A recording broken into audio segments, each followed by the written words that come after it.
9 on the West Coast. And you can watch Murder, She Wrote. I am Tarrerdome, and my man is Wolfie. Ow! Let's go, baby. Let's do a show. How you been, man? Let me just start. We haven't kicked it since Thursday. Great show, long show. I put some shorts up in case you missed it. I saw that. Yeah, I'm trying to upload the Espanol, know the lay of the land. Do a little something. Been a little couple of developments as we predicted. The NBA Finals is set, and we kind of figured it'd be the Pacers. Without a doubt. And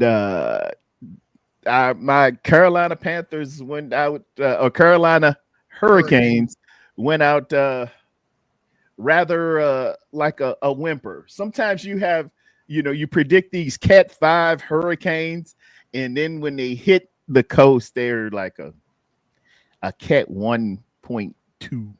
And I think that's what happened. Got kind of bad. It's all right, man. I mean, it seems to be the trend. Every time you guys get to Eastern Conference Finals, it kind of just, falls apart a little bit. But the bright side is your team is in it, right? And it's better, and that's something you could say better than most teams, right? Literally. Yeah, so yeah. Compared to other teams aren't. I know it sucks, but yeah, to the Final Four. It don't always pan out for the people. Hey, at least you represent your team. You're just getting into hockey, so hey, you're getting there, man. That's good. I picked a good year. We was rolling along, and then all of a sudden, hey, somebody turned out the lights. Exactly. So, like, you picked a good year, man. I'm for it. It's okay. It's all right. It's like Lions fans. If you just became a Lions fan these past 2 years, it's a great time to be a Lions fan. So, yeah. So at least you got something good for yourself. You got to start somewhere, man. It's not always going to be a championship every time. So, but I mean, either you're going for the Florida Panthers in the Stanley Cup championship, or you're going for the Edmonton Oilers, which some would say is America versus Canada. For me, I want to see some Connor McDavid win a cup. He deserves it. He's the Wayne Gretzky of this time. Wow. I know about Gretzky, the great one. I know, I remember him. Yeah, he's damn good. He's a damn good skater. He knows how his dekes are insane. His handling is amazing. He's just almost every game, man, he does something crazy. So I just think that I gotta go for Connor McDavid just to see that greatness unfold. And he needs to get one of them for his greatness to actually start. You could be this great player, you could be all this hyped up guy, you can do these phenomenal things in the regular season, but if you just can't get it done, your legacy doesn't really start until then. So that greatness of a legacy doesn't start till then. So got you. Well, let me throw what we had on the docket. We were going to talk. You just touched on it a bit. The finals are set, and that's NHL as well as NBA. We had some big news. We have brought in Mr. Bryce Huff, and we're going to go into that in the trade in depth. Latest and greatest at OTAs. And you thought up a very, very intriguing and notional thing the last time we talked. Can you explain to everybody a little bit with the GOATs by division portion? What are we doing with that? So what we're doing in the GOATs by division, today we're doing the NFC West because we already got done with the 49ers. Let's just go ahead and get the NFC West out of the way, where we just try to break down that one player that is just the at the pinnacle of the pyramid. It's the top guy, the front face of Mount Rushmore of their team. So for the Rams, Cardinals, and Seahawks, who is that one guy above the rest? Which people talk about GOATs of certainly like 49ers is Joe Montana, is Jerry Rice, Steve Young, and Ronnie Lott, things of that nature. you got who is that one guy, and we both agreed that that one guy was Jerry Rice. So we decided the next today, which will be today, to find out who do we think is the goats of these three teams. I know there are division rivals, so a lot of people are like, make the punter, Johnny Hecker, their goat, just to talk shit. But we're gonna take this serious, try to figure out who's actually their number one guy throughout their entire goats. And I feel like we're gonna agree for the most part. I think maybe two teams we probably won't, but we'll jump into that, of course, towards the end, or unless you want to do that now. How do you want to approach this? We do the finals. Talk finals. No, I wanted to get on the latest and greatest breaking news. Go to the top of the batting order here, and let me see. I had a banner, and let me go with that, and we're gonna discuss a little bit of the San Francisco 49ers have acquired Mr. Bryce Huff from the Fluffy Eagles. Fluffy Eagles. That's how my dad used to say it. He said, "Yeah, y'all playing them Fluffy Eagles," and you roll out the Fluffy. And an eagle can read fluffy if you leave them in the dryer or something. And it was a way of saying Philadelphia real quick. So I do say the Fluffy Eagles. That's really funny, actually. Yeah, playing them Fluffy Eagles. Man, we're going to whoop them Fluffy Eagles. He was a big Cowboy fan, so he would talk two times a year. He said, "Oh, yeah, we got them Fluffy Eagles. And we're going to put something on." Wait. Your dad was a Cowboys fan? Huge. They're in the pantheon of Cowboys. It is Tom Landry, my dad, and then everybody. You can sprinkle everybody else in. He's in heaven right now talking to Tom Landry, I'm sure, about what's wrong with that guy there. What's wrong with this Jerry Jones dude? What are we doing? Full breakdown. Get the truth there. What's happening? Oh yeah. Love him. He Cowboy. As much as I'm a 49er, he is a Cowboy. I have to ask. Rest in peace to father Terror, of course. How did you become a 49ers fan then? I know we have other things to talk about, but like we led into this. Now I'm curious how someone who is from my family, I was a Seahawks. It was Seahawks family. I became a 49ers fan. I have my story. You have your story, clearly. I mean, obviously, the father's supposed to hand down the team. How do you go from this rivalry? It's not just like you became a Jaguars fan. You became like the rival team of the Cowboys. But it wasn't. So how did you become that fan of the San Francisco 49ers? No, now the rival team of the Cowboys. Now, coming up as a youth, I was very much a Dallas Cowboy when they had Tony Dorsett and Roger Staubach, Drew Pearson, Herbert Scott, and a little bit about him. He played at the college that I went to, Virginia Union. He was an offensive guard, and this was in there. Hey, this is when they were truly America's team. Roger Staubach came from the Naval Academy, and he went to Vietnam. My dad was a Vietnam vet as well, and there was just a certain kinship, a lot of faith in the Dallas Cowboys. They were both, tremendous Christians, Tom Landry and everything. And Roger Staubach retires the day Mount St. Helens erupts. It was 1979, maybe 1980. It was my sister's birthday too. It's May 18th. And wow. I'm rudderless. I'm a little rudderless. And then the qualities of Roger Staubach, and this is why I like a Cowboy. This is why I like quarterbacks that can do this.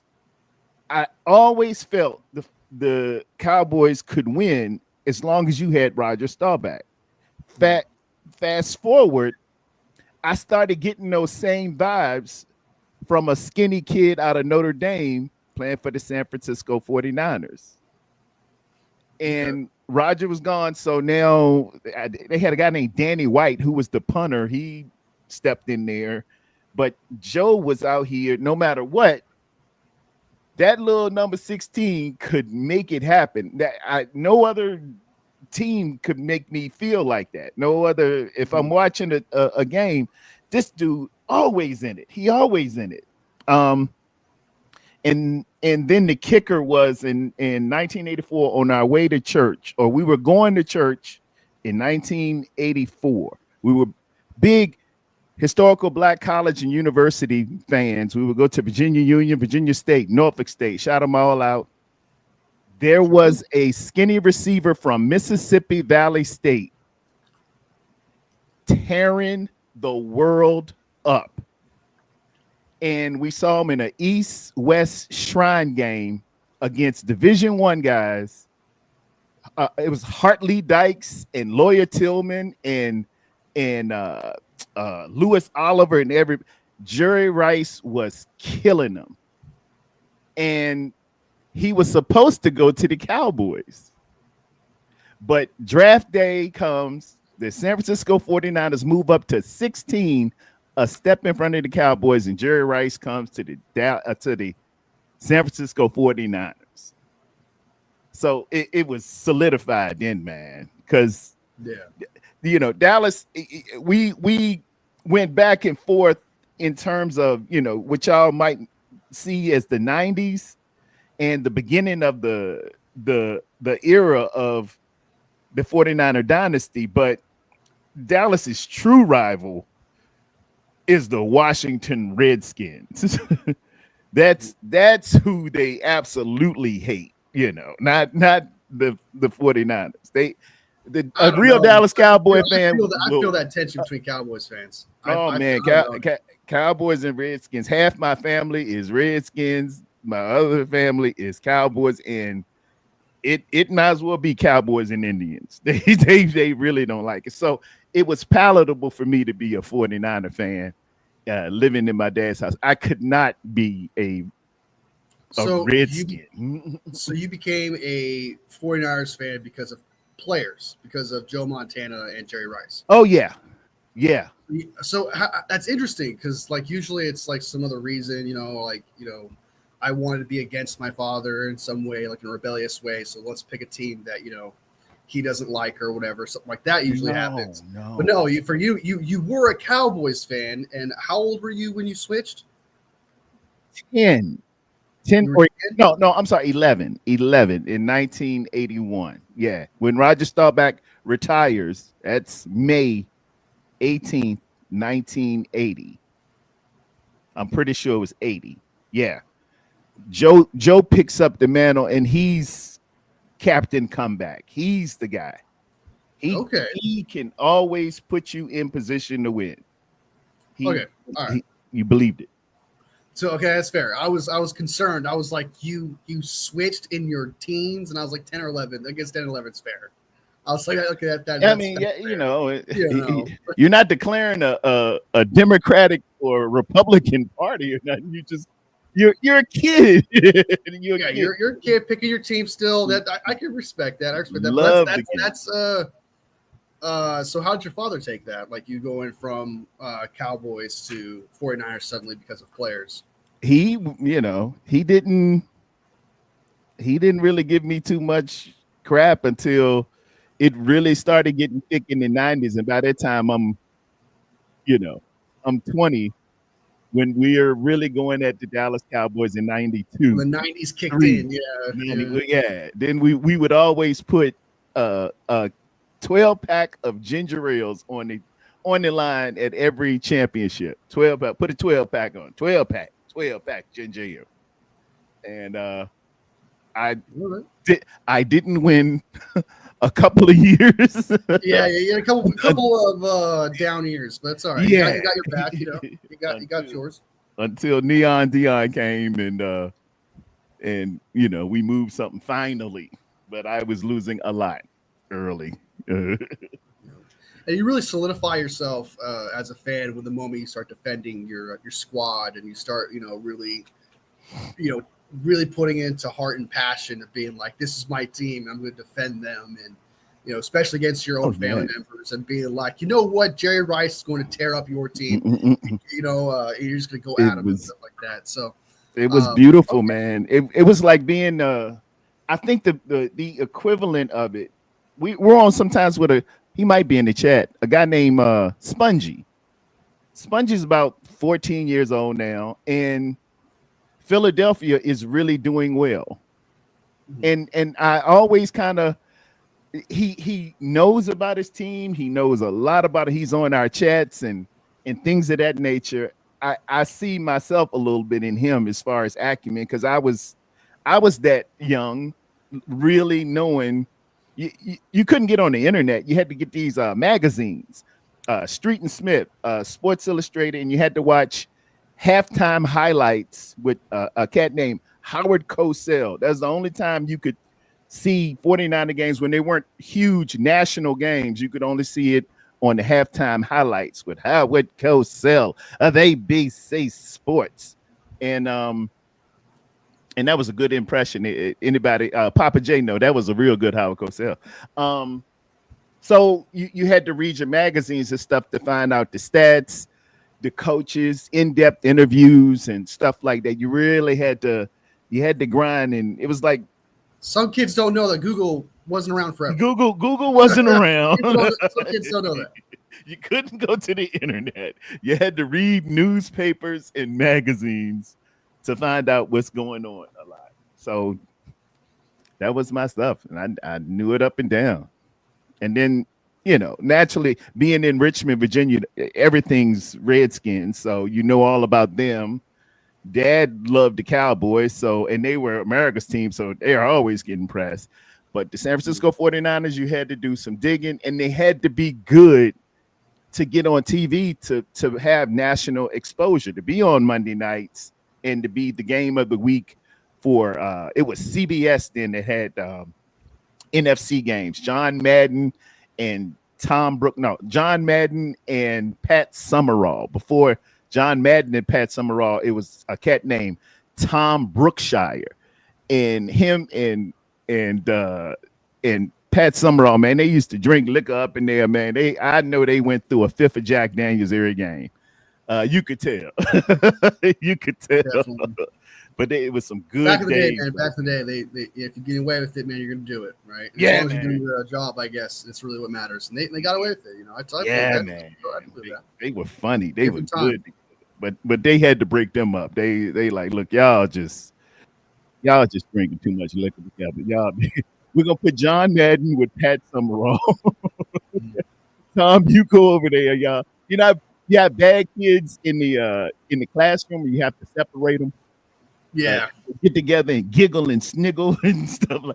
That's how Tom and Pat were. It was great commentary, but I'm sure that the higher ups at CBS was like, we got to do something. Yeah, can't have tomfoolery.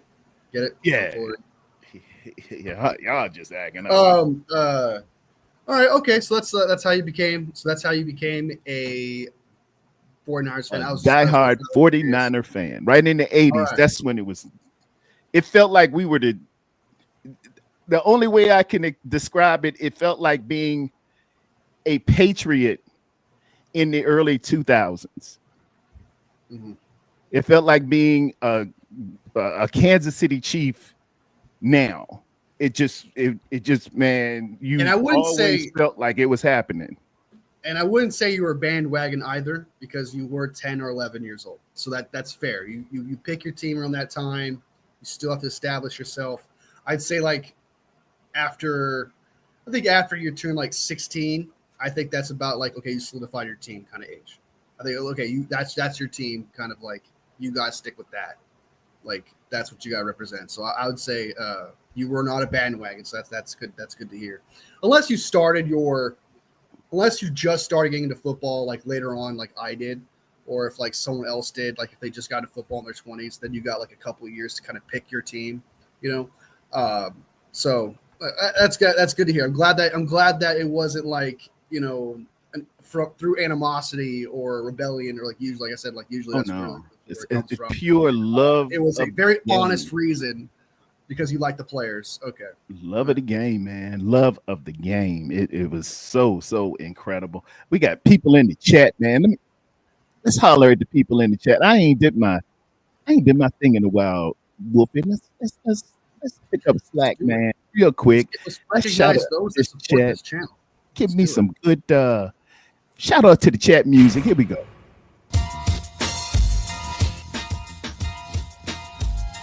What's up, chat? Thank y'all all for being out here right now. Let me just shout y'all out because you could have been anywhere in the world, but you here with us. Ladies and gentlemen, first up, Red Jet Shell. What's up, Red Jet? Good to see you today. Red Jet says I'm only 55 away from the big 500. I'm counting it down just for you, Red Jet Shell. We got Crazy Juice in the building. Crazy Juice, what's up? He is rooting for the he says FB Oilers. Okay, point taken.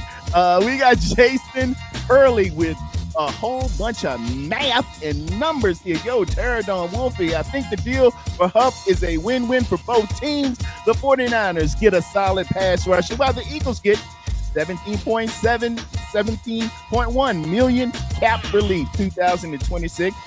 Yes, sir, you're spot on, young man. You're spot on. That's what I'm feeling. That's a little bit for Paul Hope if he come on here. We got Papa J in the building. Papa J, hollering at Red Jet Chill, hollering at everybody. Would it be how it is, how it shall be? We got David Corona. Today.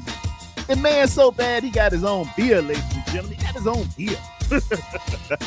We got Scott Lacrosse Jr. Sup, Papa J. Scott Lacrosse. Scott Lacoste. I'm sorry, Scott Lacoste. Scott Lacoste. That's good to see. Steve-O in the building. Steve-O says, what?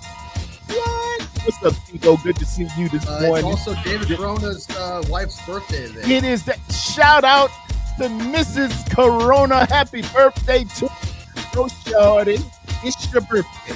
We gonna party like it's your birthday. Yeah, get all that, man. Play 50 Cent and go marching in wherever you go because you got it going on. We also have Keeping the Faith. Good to see you this morning today. And my main man just jumped on in there. 49ers throwback. Would it be? 49ers fan classic. Throwback. He said hello to the faithful. And I will engage targets as they appear, and I'm gonna fade the music out. Fade. Yeah. Fade it on out just like that. Yes, sir. So, what we were discussing was the deal, and Jason Hurley brought it up as well, man. It's some good stuff here in terms of Mr. Bryce Huff. Let's look at his productivity. Bryce Huff, he is 6'3". Some listed him at 6'2". I got him at 255 pounds. He's coming out of Memphis, Tennessee. He was a Memphis Tiger. In 2020, looking at his sack totals here, he only had 2 sacks. Drafted initially by the New York Football Jets. And then the year after that, he only had 2 sacks. But if you notice, it's 2023. There are 10 sacks. He has 2 the first year, 2 the second, 3.5. And then he goes up to a walloping 10 sacks, a double-digit sacker. 29 combination tackles, which includes 19 of which were solos. 21 quarterback hits, Dave. Wolfie. That means a lot. That means you're getting there on a precipitous rate on third down and passing downs. You've got something special in you. He goes to Philadelphia last year, and I'm sure they had some big plans for him because Philadelphia was, for all intents and purposes, the best defense in the National Football League last year, and proved it and stamped it with a win in the Super Bowl and a very, very solid performance against Patrick Mahomes to get that said Super Bowl. But he fell off with only 2.5 sacks, and I don't think he even played in the postseason. As a matter of fact, I got him just for 12 games. I don't know if that was due to injury which usually that is the culprit, but only 12 games played, and he didn't play in the playoffs. Directly underneath that, I got what is that? That is his PFF grades done to scale. I thank you very much. A little bit of a Terradome wizardry there to do the cutouts. He was at a 58.5 with the Jets first year, 60.7 the second year, but that third year with the Jets there, I got it at 90.4, which whenever you are touching blue with PFF, oh, you got it going on. You doing something Touch the right. blue, you're the truth. You true when you getting that blue now. green you lean, but boy, when you hit that blue, and so they're measuring every measurable that a defensive lineman can have. To include sacks, to include his productivity in terms of tackles, hurries. They get intricate into everything to establish a metrics. I know people gonna say, I hate stats. Get out of here with your stats. It's just a way of quantifying productivity, giving it a number, saying it's this or saying it's that. That's how PFF comes up with it. And until someone else comes up with something better, it is a pretty good matrix for who's productive and who's not. He dips with the Philadelphia Eagles, and one of his teammates had some interesting quotes to say in reference to why that happened. He gave him a little leeway. This is by the San Francisco 49ers, have made potentially substantial addition to their defensive front when they dealt a conditional 2026 fifth round pick. Now, let me stop right there. Amen. Whenever you can get somebody productive and good for a fifth rounder, hey man, yeah, you gotta step on that. You got to do something. Maybe it won't happen. Maybe it will. Maybe he won't be as great as we think he will be. But there are two things working in his favor. His most productive season, as far as his career, was with the great Robert Saleh. And he's coming to us for a fifth round conditional. You just can't beat that. It's not. You're typically gambling with the fifth round pick, is what you're doing here. You're gambling with a fifth round pick, and if he's great, you gave up a fourth round pick for a great player. So it's like, it's worth it. Man, that's a good deal.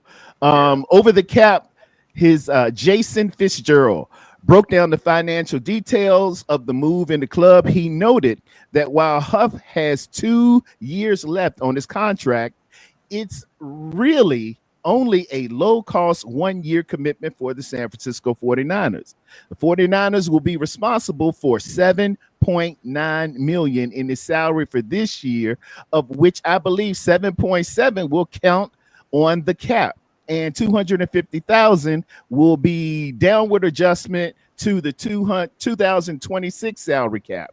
His 2026 salary will be $17 million if that remains unchanged, essentially making this contract a 1-year prove-it deal for Huff. And with Philadelphia picking up the majority of his contract, if he's a $17 million guy and they're going to pick up the excess against their cap, this is really, really good for the San Francisco. This is a solid move. We're hoping you get a rookie who's going to come in there and shine and do some things, but you don't know what these rookies might do in the NFL, man. So for you to get a guy who's been established, been an NFL player, played, gone through a few seasons, had a very, very productive year for a conditional pick and relatively minuscule amounts counted against your cap is just awesome. It's just awesome. Yeah. Well, you're getting with the $17 million next year. That's about like true pass rushers, top 5 pass rushers getting paid $35 million. So you're literally paying half of that. So if he's just a good player at the end of the day, which I think he will be that's his floor to me, then I think that's still worth that $17 million that you're giving for that guy. And then, like you said, the Eagles are paying more money to play for us than we are actually paying them. So it's like I said, it's low risk, high reward situation. You're not locked in for multiple years. It's an excellent cap situation. And at the very least, he's a depth piece that will be good. He's a vet. He's a player that you desperately need on this line where you have question marks with Gross Matos, Samo, the rookie Mikael Williams. You have more of a surefire guy in Bryce Huff. I love this move, if you ask me. I absolutely love it. I think it's perfect. 49ers fans, from what I've seen, absolutely love this move as well. I don't think I've seen any fan really be upset about it. I've seen some people be reserved, being like, I'll see it when I believe it, because we've done this before with Chase Young. He had that down year with the Eagles or whatever. So okay, so maybe he was just like a one-hit wonder. But I think that Robert Saleh knows how to use this guy, can unlock this guy, and nothing should say otherwise, because the 2 years, like you saw from the graph that you showed there, in 2022 and in 2022, he had 90% grade. He had a 90 grade. And then in 2023, he actually had a down year, but better stats with a 79 grade.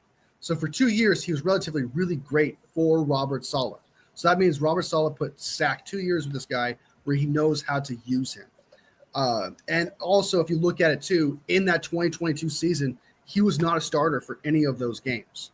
So it's you really see what you get. And he's only 27 years old, so it's not like he's 30-something years old. You're getting a lesser guy. You're getting a guy that's still technically in his prime. And I absolutely love this move. I think it's worth the low risk, like as you put it, whatever money it was, 17 million next year, 7.17. Yeah. So you're not locked in forever with this guy. So I love the cash flow of it, and I can't tell you how many times I've gone live and there's been fans being like, we need a vet guy, we need another depth piece. I'm too concerned. There's not enough pass rush. Well, you got it. You absolutely got it. So there you go. So no more complaining about that. And then you got it, man. Yeah, and so it's just like the 5th round pick, by the way, will be a late 5th round pick, especially since it's supposed to be probably a compensatory pick. So it's going to be a later one. If he's just good, because he still has to hit certain markers. We don't know what those markers are yet, but I'm guessing he has to be like, at least a great, maybe like 8 sacks is probably the grade. I don't know. We'll find out in the future. It's all just assumptions from here. But if you're paying a late 5th round pick for a good depth piece, that's worth it. If you're paying a 4th round pick for a guy who hit all those markers, who's a great pass rusher, that's also worth it. Yep. So the value is definitely there for the San Francisco 49ers. Yes.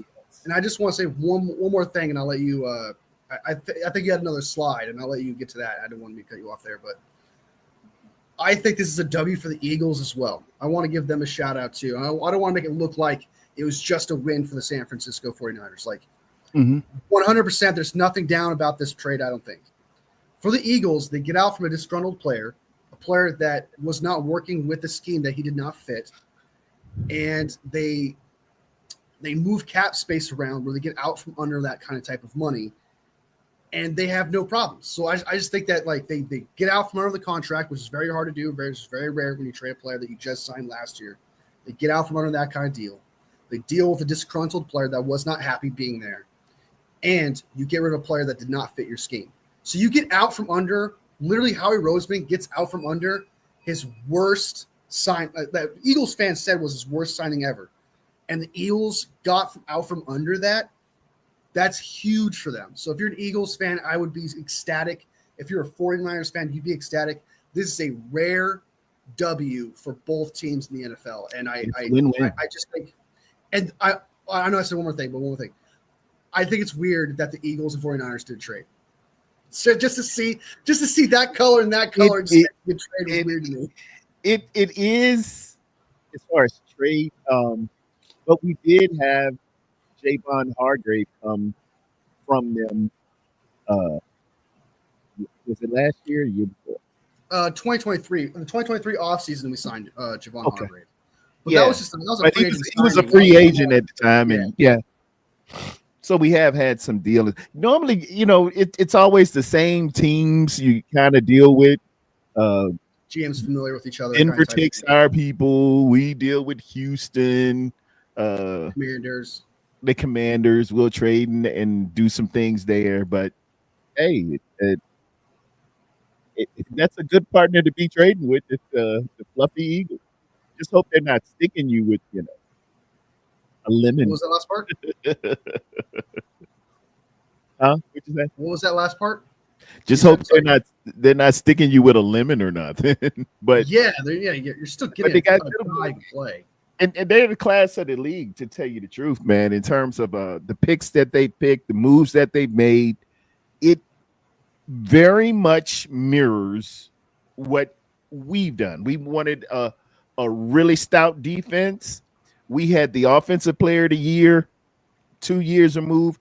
They have the offensive player of the year 2 years removed. We had two great all pro wide receivers. They have two great all pro wide receivers. We got a quarterback from the Big 12. They got a quarterback from the Big 12. It's a lot of similar stuff going on with the Philadelphia Eagles. I will to add to that, man, like the Eagles part, they have 13 draft picks now. They have 13 draft picks in 2026, one of them being a fourth or a fifth rounder. Expect Howie, because we all know Howie's the best GM, like arguably the best GM in this Yeah, league. It's very hard to debate that. He's class right now. So it's crazy. You expect Howie to cook in that offseason to trade up, or this year trade for another player. And I've to use those draft picks to trade for another player.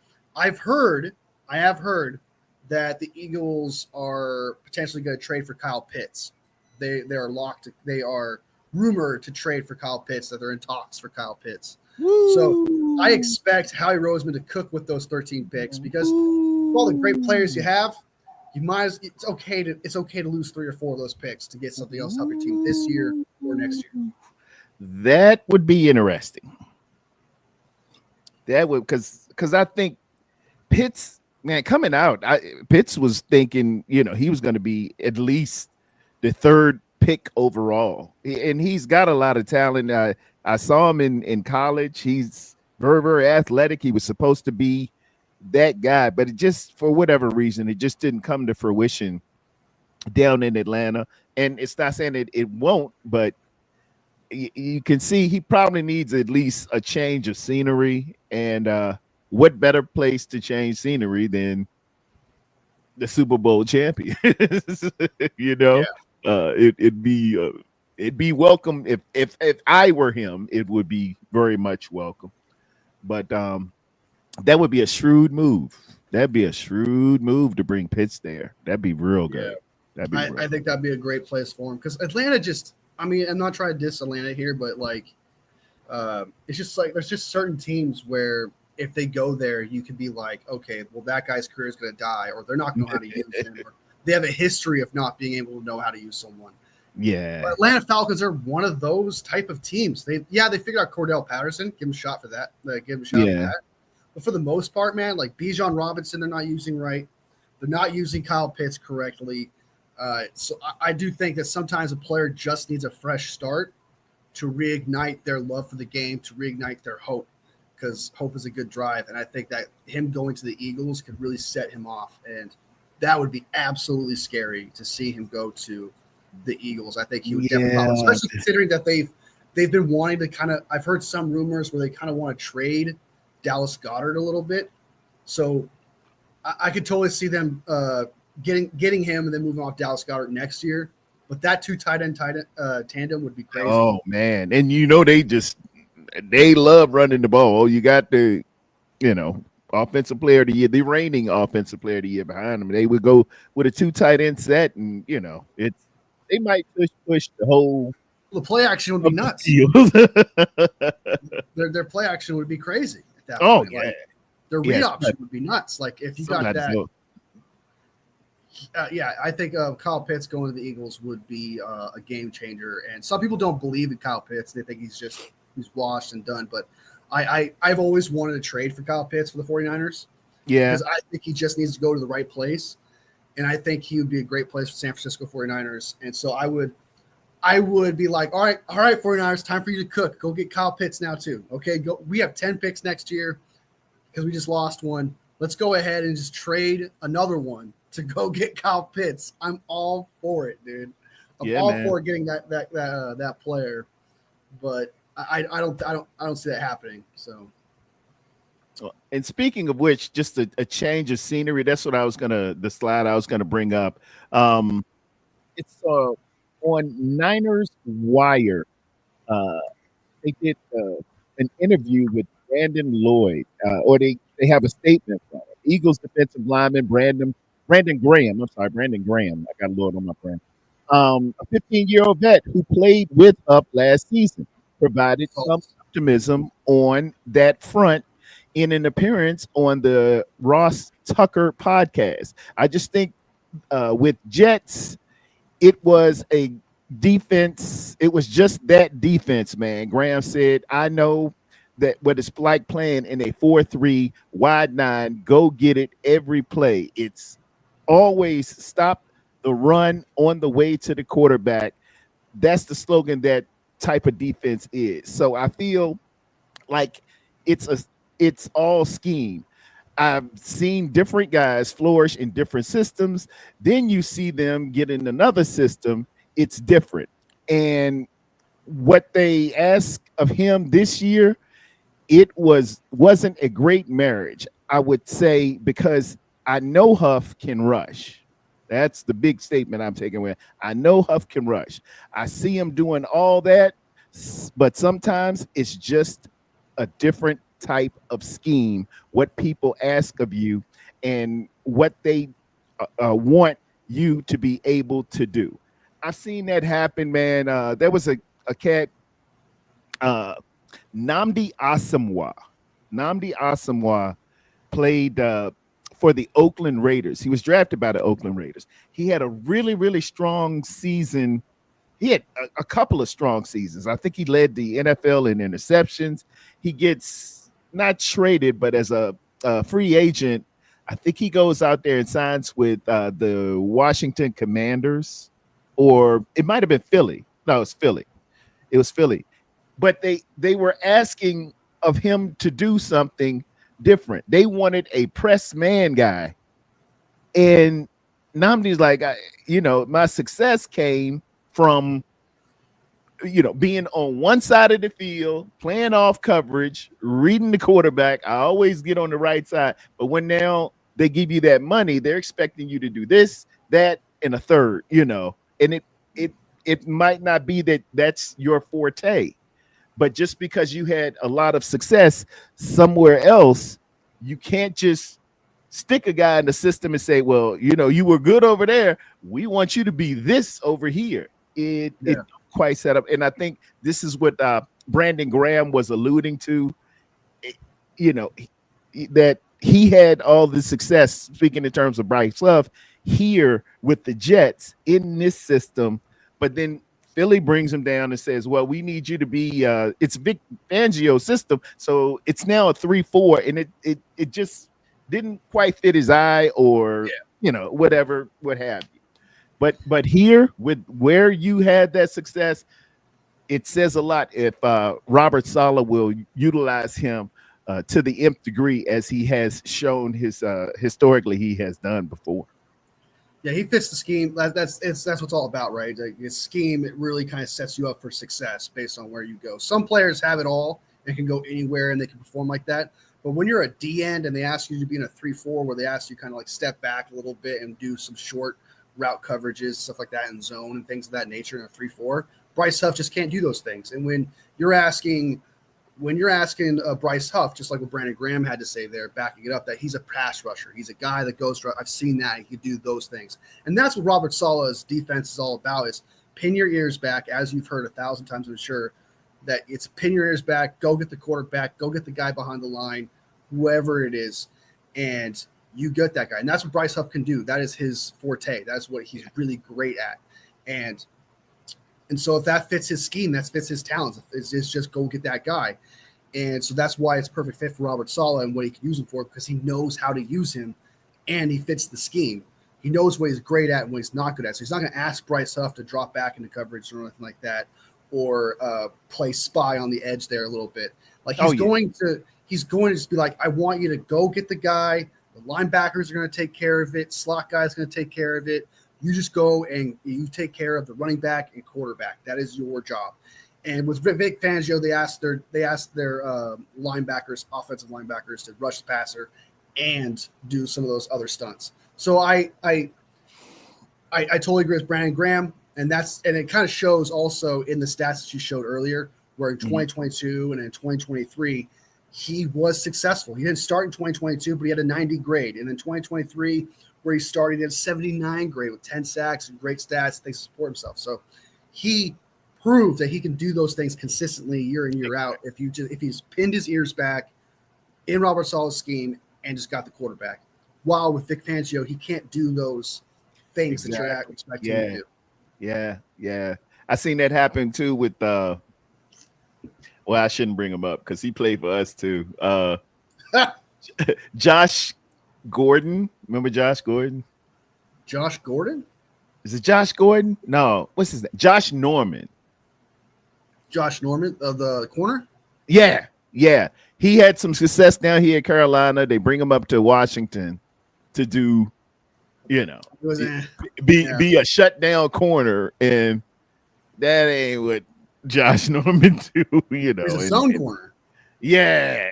Zone, yeah. He didn't do well, and they dogged him, and he eventually came to us. He was okay. No, he was washed by that. I think he was like 31 years old. Yeah, he was a lot older than he had ran with Bulls and gotten bowled over by Derrick Henry, and it didn't look right at all. But he had some very productive years down here in Carolina, and I think he was on that Super Bowl team when they got beat by the Broncos. I think he was. But I think that. Go ahead. It's just my point that sometimes you roll up into a system that they think you're going to fit here, but you've changed a lot of the math or a lot of the algebra, and it doesn't quite fit your eye. What were you going to say? Well, he has, like, if you looked at his stats in 2023, he only started 6 of those games, and he was only in 12 of them. So and he had 2.5 sacks. So if he played, which is like what, 1/3 of an entire season starting, he had 2.5 sacks. Yeah. So I mean, he would have 7.5 sacks in that season, a decent season. He would have a decent, good season at least if he were to just do the pass rushing stuff. He still was a good, at least a ceiling with the Eagles in pass rushing to that extent. Yeah. He wasn't as good as Robert Saleh's like defense, of course, stuff like that.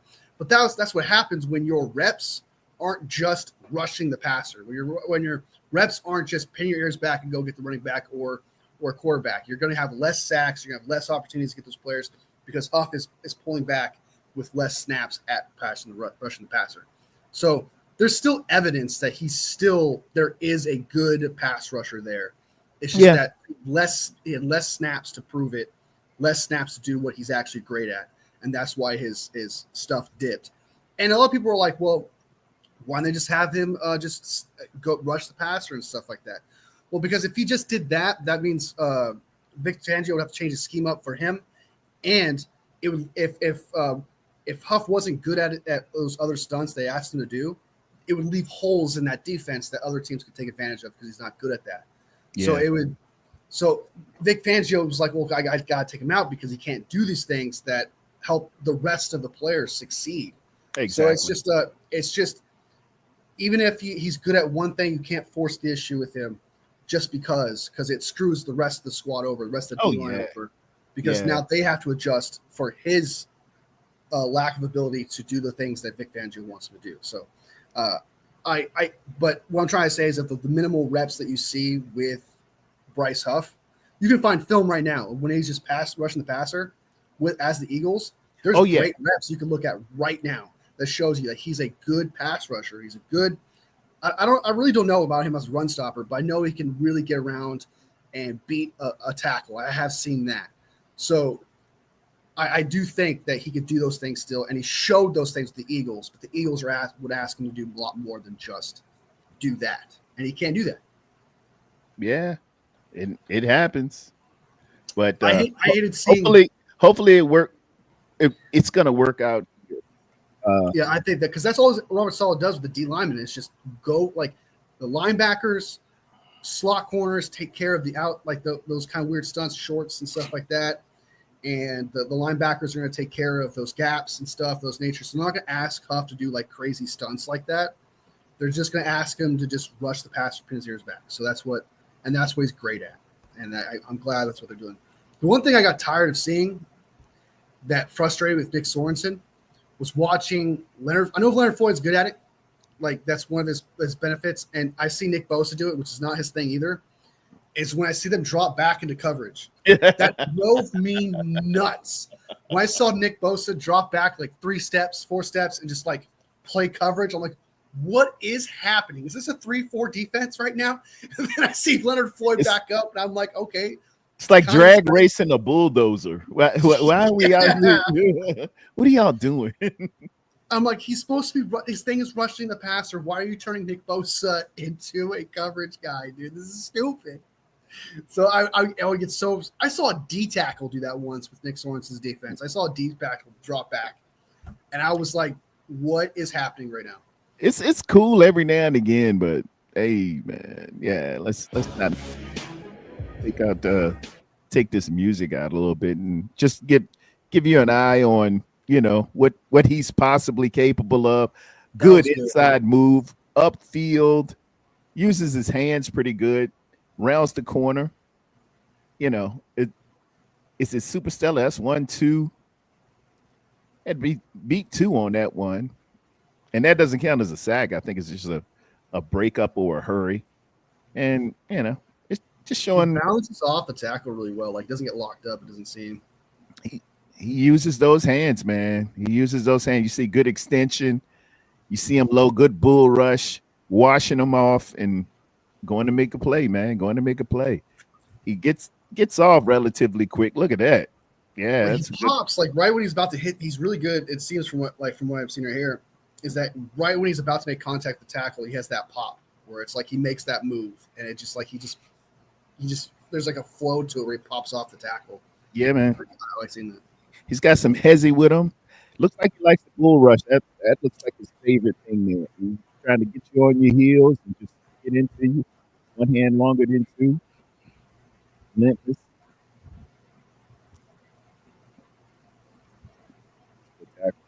He's got it, man. Yeah, man. He's all right. He's all right. And honestly, this guy would probably be. And there's what's so great about this is like, at least you're getting a good pass rusher that fits the scheme, and his floor honestly is just a good pass rusher, right? Mm-hmm. But like his potential with this low risk that we have for this guy is literally the best player across from Nick Bosa we've ever had. That is the ceiling. That is the potential that you're getting out of this guy. That I really, really do hope that Robert Saleh still knows how to use him, and he still because there is that, like I said earlier, there's still that potential where it doesn't, work out. That's always a possibility, right? I mean, yeah. But, it always is. I mean, yeah, and so I don't see that as well as God forbid, knock on Formica or Wood, injury, something like that.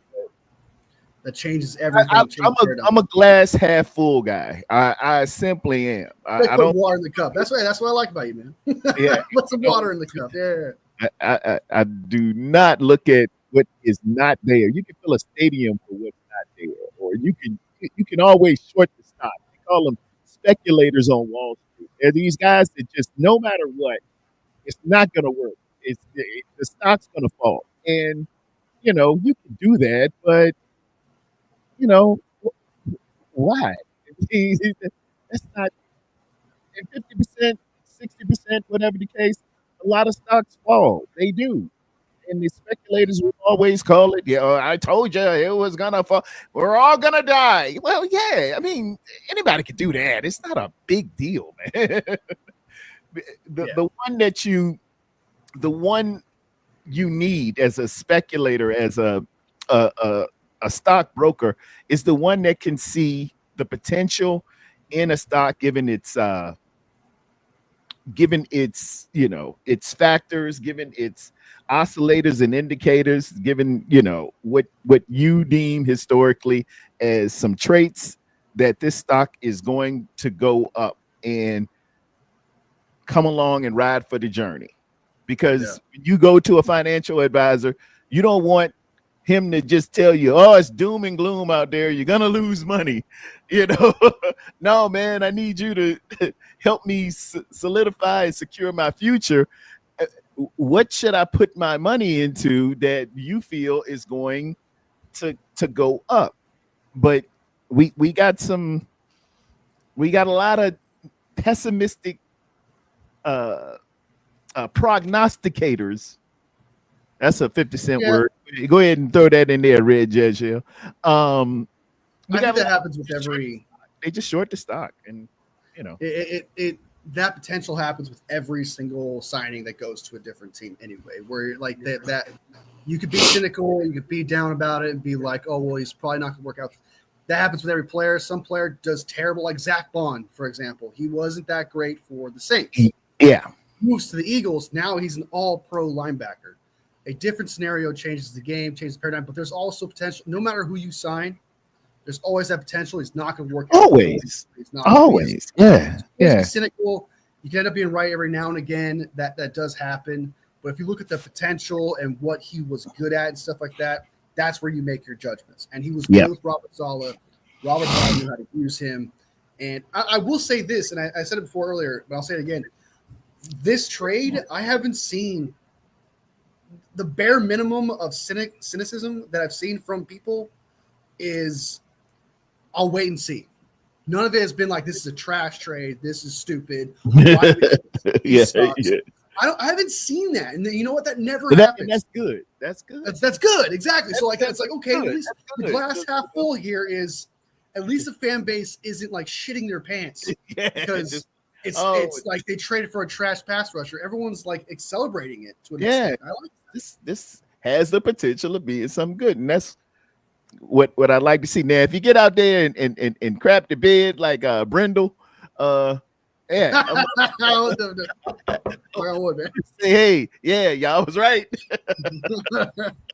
Tarrerdome was a little too optimistic. You brought me down here.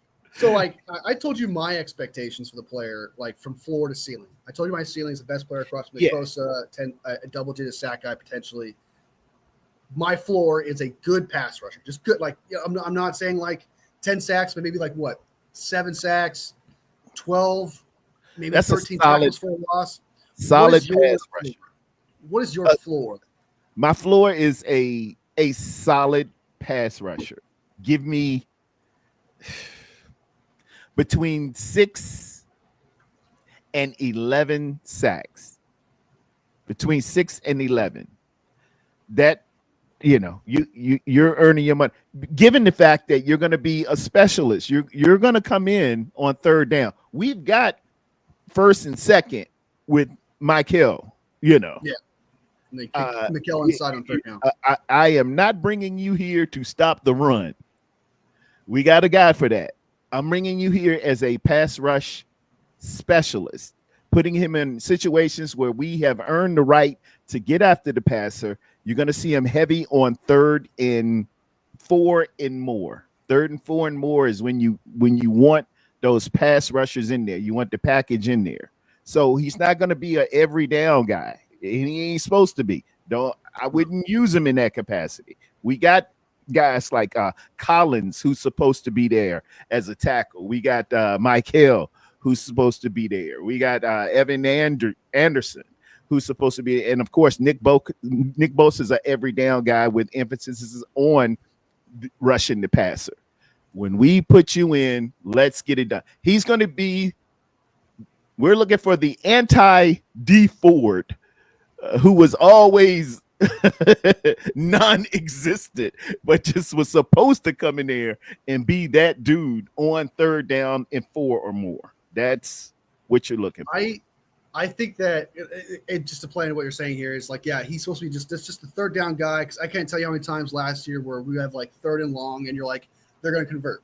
They're going to convert. He can't get to that guy. So like he's going to be that guy to seal that fate there. And Gross Matos and Samo are run stoppers themselves. They're the size they have and the size they bring is Mikael Williams-esque. So they have that depth there. Samo is actually a decent pass rusher as well. So they do have that depth. Yeah, so I do think he's got that tool, and I think he's a hybrid in that extent. So yeah, they have the first and second down figured out. All right, they have that all figured out. The third down was always kind of the question: can we get to the quarterback in time? And Huff is that dude. You're 100% correct. He's a guy that you need to use on third downs. And Mikael Williams, Gross Matos, you can kick inside if you want to. CJ West could potentially be your guy even on third down too. Man. Yeah, man. CJ West. So I love that guy. They've addressed all those schematic needs, if that makes sense. They may be rookies, but all of them do something that fits the need. And that one last thing that was always an issue was that third down pass rusher, and then we got it. So there's no more really schematically needs. Experience, you want to question experience? Sure. Yeah. But schematically, you got everything that you need out of these players. So that's what matters most. And an emphasis is going to go on a little bit more on the front end. Now, I'm a big proponent. You know, we got warring factions in terms of what is more important, the back end and secondary or the front end and the pass rush. They're married, and you need both. But given the fact that we got some injuries back there, we traded away Hufanga. We've lost some experience back there. Like right now at safety, if we were to line up today, who's our free and strong safeties? You know what I mean? So when you have that inexperience in the back end, particularly at safety, you're going to need a very much enthusiastic and potent pass rush to help those younger guys out in the back. That'll help them out tremendously. Until Mustafa up to snuff and he's ready to go because I think he's still nursing that torn ACL. Siegel is a rookie, you know, and I think he's got a couple injuries. So we're looking at like Grant and Pinnock, maybe. And I believe in those guys. All right, for some reason everyone's down on them. I'm like, give me a chance. But it ain't the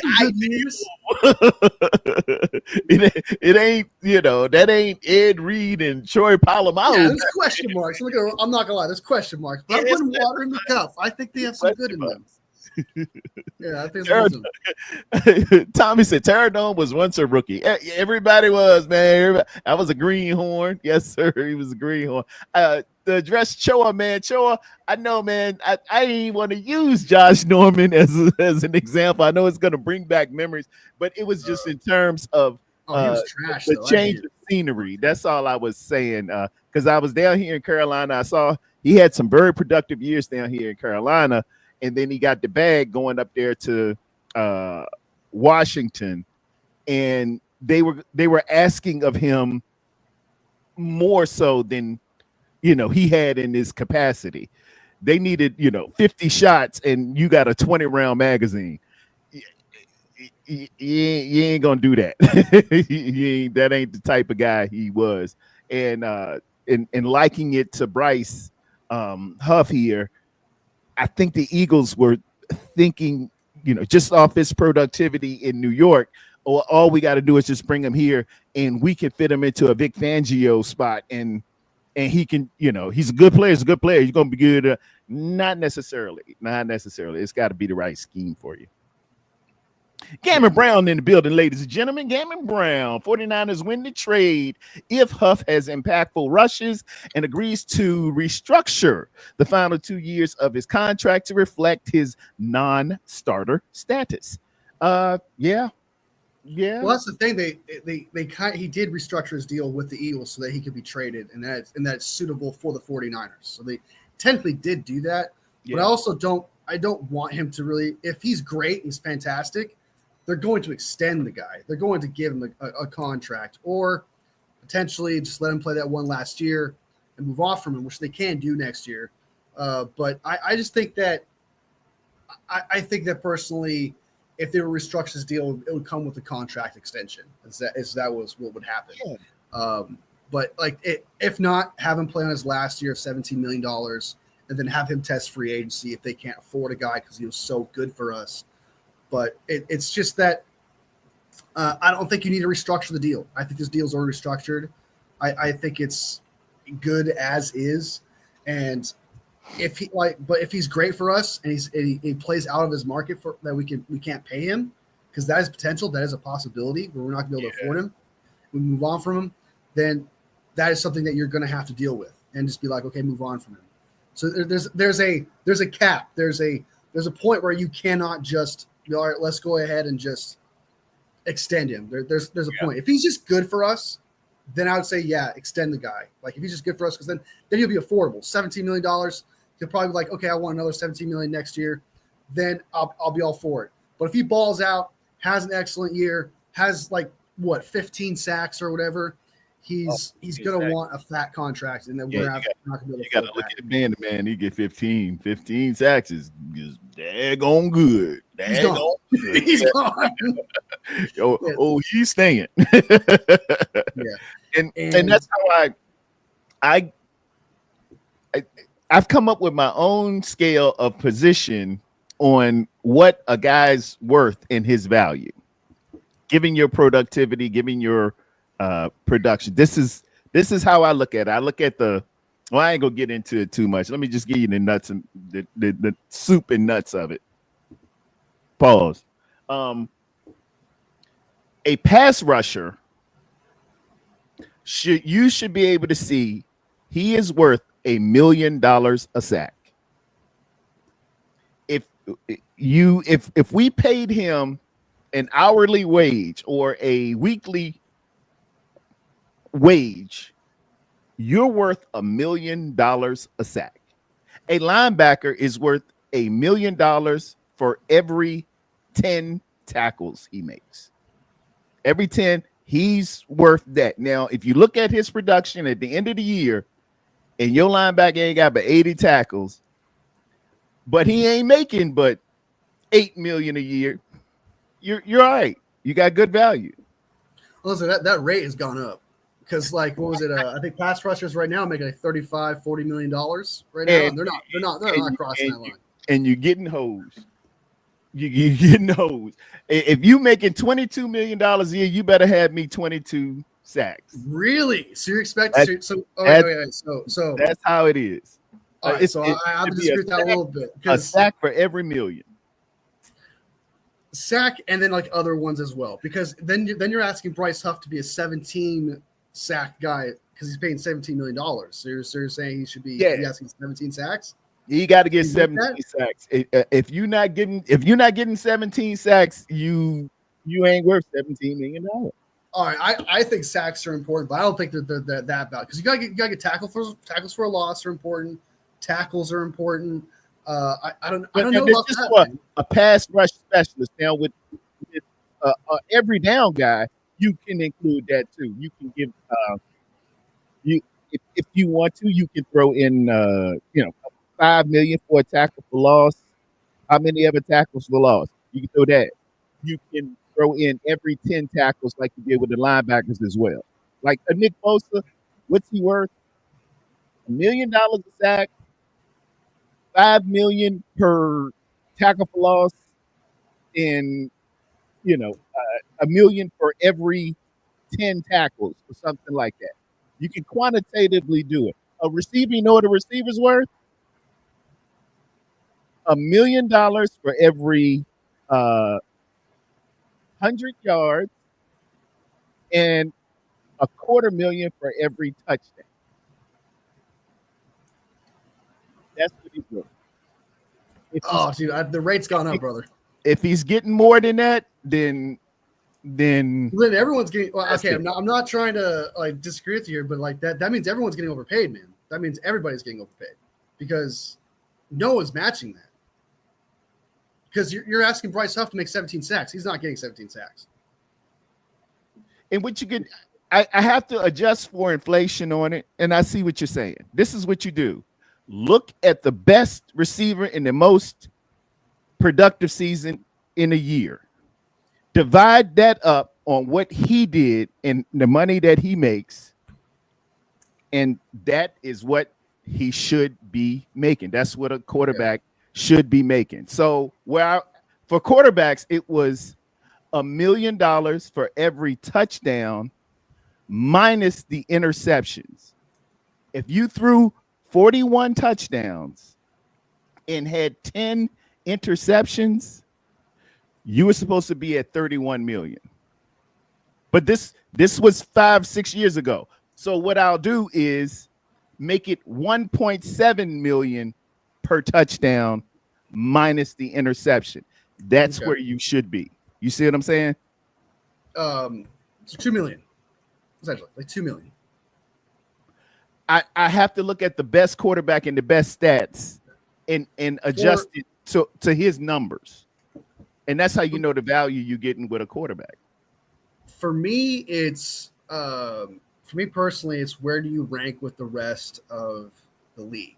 Like, am I paying you to be a top 10 pass rusher? Then are you top 10 in this year? Are you actually worth that amount of money based on what your rank is? Are you getting the value compared to other teams and what they're bringing themselves to their pass rushers? Are you worth that value to where you're at and what your production is? Well, that's how I look at it. It's the same thing. The value of a pass rusher is that he gets sacks, right? So take the best pass rusher, divide up his millions by the pass rush, and it's going to go according to what you're supposed to be paid. Yeah, but that 1.7 would correlate to a definitive number where, like, if someone had 20 sacks and someone else had 15 sacks, you would say that's not worth it. If they were getting paid $35 million, when I would say that is worth it. If you're getting paid $35 million, you get 15 sacks. I think it's a phenomenal year. I think it's an elite season. So it's just kind of like that would put you in a top 10, top 5-ish kind of argument as a pass rusher. But I just don't think that the rate changes every single year, and the rate is what you're getting paid should be based on where you're placed at in top as a pass rusher, because the numbers are constantly go up. So it cannot be a definitive number of 2 million, 1.5 million, because the number for pass rushers change all the time. Like right now, it's $40 million for a pass rusher. For an elite one, top 2, top 1 pass rusher, $40 million. So if your number was 1.7 or 2 million, you're expecting 20 sacks from that guy. All right, this is what I'm saying. Who led the league in sacks last year? Trey Hendrickson, 17.5. He had 17.5 sacks. Is he the highest paid sacker or pass rusher in the league? Nobody wants. He wants to be at least 35 million. When he sets the market at 35, we're gonna take 35 divided by however many sacks he got, and that will be your quantitative value on what it's supposed to be. How you're paying your pass rusher. You see what I'm saying? If he had 17, let's say they're gonna pay. But Myles Garrett is a better pass rusher than Trey Hendrickson, and he didn't lead the league in sacks. But Myles Garrett is definitively better. But looking at what anybody else makes in a sack, you just judge it on the sack. You give value of the sack for a pass rusher. You give value on the touchdown for a receiver. For yards, you give value on the yards for a runner. You just put quantitative value on the productivity of a running back, and that's how you should pay him. Look at the best one, divide it up in his salary, and That's how you know you're getting good production. So if you have a bum, which none of these guys are bum, but if you have a bum that only gets 500 yards and he's making 10 million, you know you're getting hosed. You're getting screwed because Saquon Barkley had X amount of yards and he is paid this way. But that's where but if let's say 500 yards, $10 million, 500 yards, but if the best wide receiver was only getting 700 or 800, you'd say that's pretty good, right? So it's based on where you rank amongst your peers than you are necessarily what you're doing every single. The money wise of the value of each play and what it is. You can do that, but if you go based on what your whatever the player is ranked among your peers, that rate can change, and your expectations are not sealed to 1.7, 2 million, or 500 for this and things of that nature. You could be like, okay, amongst the average, amongst your peers, where do you rank? I'm not going to pay. I'm not gonna. I wouldn't do that because then every player would immediately not be able to meet that expectation, and every player would end up getting overpaid in the end. So I see what you're saying. Like you need to look at it like that. Like go get your million, go get that sack, go make it happen. But if you're going to pay someone 5 years, for example, this amount of money, that rate's going to change next year. That rate can go up or down next year, year after that, year after that, year after that. And so every year that player will not meet expectations or defeat expectations one way or another. So it's just kind of like. But as an organization, it's not really a consistent number. That's what I'm trying to say. As an organization, you know when you're overpaying, and as a player, you'll know when you're underpaid, given your production.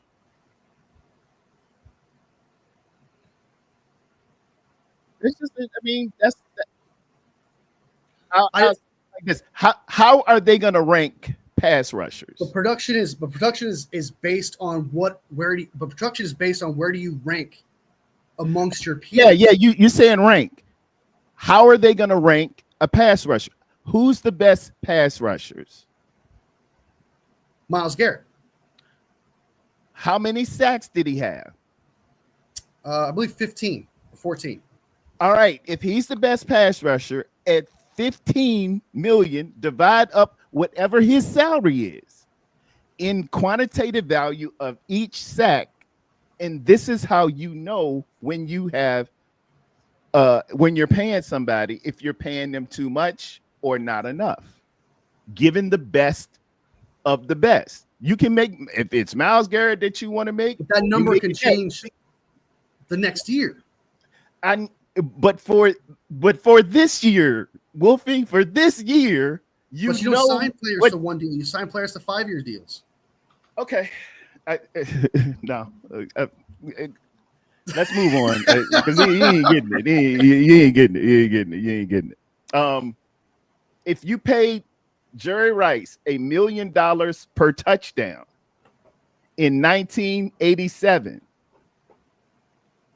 he was the best receiver in the game. Jerry Rice was worth $22 million that year. And that can change the next year after that. Everybody else will follow suit. If you weren't the best, how many touchdowns did you have? I ain't have but six. Six, you're worth $6 million. Am I paying you $6 million a year? Does the market go down? Does the market go down for players? It's always going to be. If a pass rusher is $40 million, right? And then the next year, the best one is Trey Hendrickson, for example, 17.5 sacks, double that. It's $35 million. So you're saying the next year, that this year, all pass rushers that are good should only pay $35 million, not 40, because that wouldn't be the case. Numbers go up, payments go up. So but the sack stays the same, and the value of a sacker stays the same, or a pass rusher will stay the same. you're just assigning no, value. You're assigning value to what a NFL pass rusher does. That's all you're doing. That's that, and that's how you'll know if you're paying him correctly. They establish what's called market value, don't they? Market value, yeah. You heard the market value of the top wide receivers. How do you think you can go to Over the Cap or any of these other places and say his market value is $22 million a year? How do you think they get that number? Because based on the next player, okay, well, I'm one of the top, I'm a top 3. So what we're doing is we're going to give you more money, even though you're a top 3, but you're not the number 1, you're not the best. We're going to go ahead and give you more money than the best guy. So you're saying that next year I'm expecting you to do better than that best guy that had that last year. They're projecting that you will have the productivity on a quantitative value of touchdowns and yards as a receiver, on sacks as a pass rusher, on quarterback touchdowns over interceptions. That's how they're looking at your projections and your productivity. You have to give a quantitative value for the matrix for every position in what they do. Based on that, that's what that player is worth. Well, we'll have to agree to disagree, man. We'll have to agree to disagree on this one. This is one of those things where we're just not going to agree on it. Wolfie, they continually pay different positions, and they establish a market value for the position. How do you think they're doing that? They're doing it based on how the market has grown from the very beginning. And next year, if the top 5 guy wants to get paid, they're going to pay that guy most likely the most money in the NFL. But the number of your expectations of what a player should get, this player should get 10 sacks if he gets paid $20 million, doesn't work because that number changes the very next year every single time. So you're expecting the guy to get 10 million. Okay, I'm paying this guy $2 million a sack. So the next year, if it's 30 million, then I expect that guy to have 15 sacks. If he gets 40 million, then I'm expecting that guy after year 3 to get 20 sacks. You see what I'm saying? Like the expectation will change every single year for your pass rusher that you paid for. And that wouldn't work. It's not fair. It's based on what was that guy getting paid at the time. So the number for that sack should change. Sure, the rate should change for that player. Where it's like, okay, you paid him $2 million for that guy. You paid $2 million per sack. So then the next year after that, based on how that number went up, you'd pay, okay, 12.5. Then now it's $2.5 million a sack. Then it's $3 million if you want to break it down that way. But that the rate changes every single time, every single year. It is, because it's going to go up based on, the salary cap goes up. Everything will go up. Everything will go up. This worked perfectly 10 years ago at $1 million a touchdown over interception. It worked perfectly then. But now that the best are making more money, I had to make it 1.7 million now. So you're worth 1.7 million How much per touchdown. We're gonna have to we're just gonna have to agree to disagree, brother. That happens. We're not gonna agree on everything. That's just how it's going to be. I understand what you're saying. I just don't agree with it. You understand what I'm saying. You don't agree with it, and that's just how we look at it, right? I think you expect. I think you're not understanding why I'm giving a quantitative value to the production of a position. No, I do. I just don't agree with it, and that's okay. Like I don't agree with you assessing a player that way. How else would you assess a linebacker if not tackles? How do you think they rank them? How do you think they Not make the because, Pro Bowl? you're giving me 10 sacks, so I'm gonna okay, you give me 10 sacks, so I'm gonna give you $1 million a sack. No, it's like, where do you rank amongst your peers that I'm going to go ahead and give you this much money ranked upon your peers, not based on, I think the value of sacks is this, so this is what you're worth. That it's okay, man. Like that, I think we should just. I think that's how they establish the baseline to pay a player. They're giving a quantitative value. Okay. Yeah. No. They do it based on market, what the market is, and where that player is ranked amongst their peers. Not and because they rank it based on their stats. Wolfie, they you get the rank. The three highest tacklers in the National Football League were Wagner. So if I paid a guy $20 million to get 10 sacks, right? Next year that rate changes because some player the rate should now they should restructure their contract to fit that narrative. That's not how that works, because now that player, no matter what, is going to be overpaid, no matter what, the next year after that, because now the expectation changes.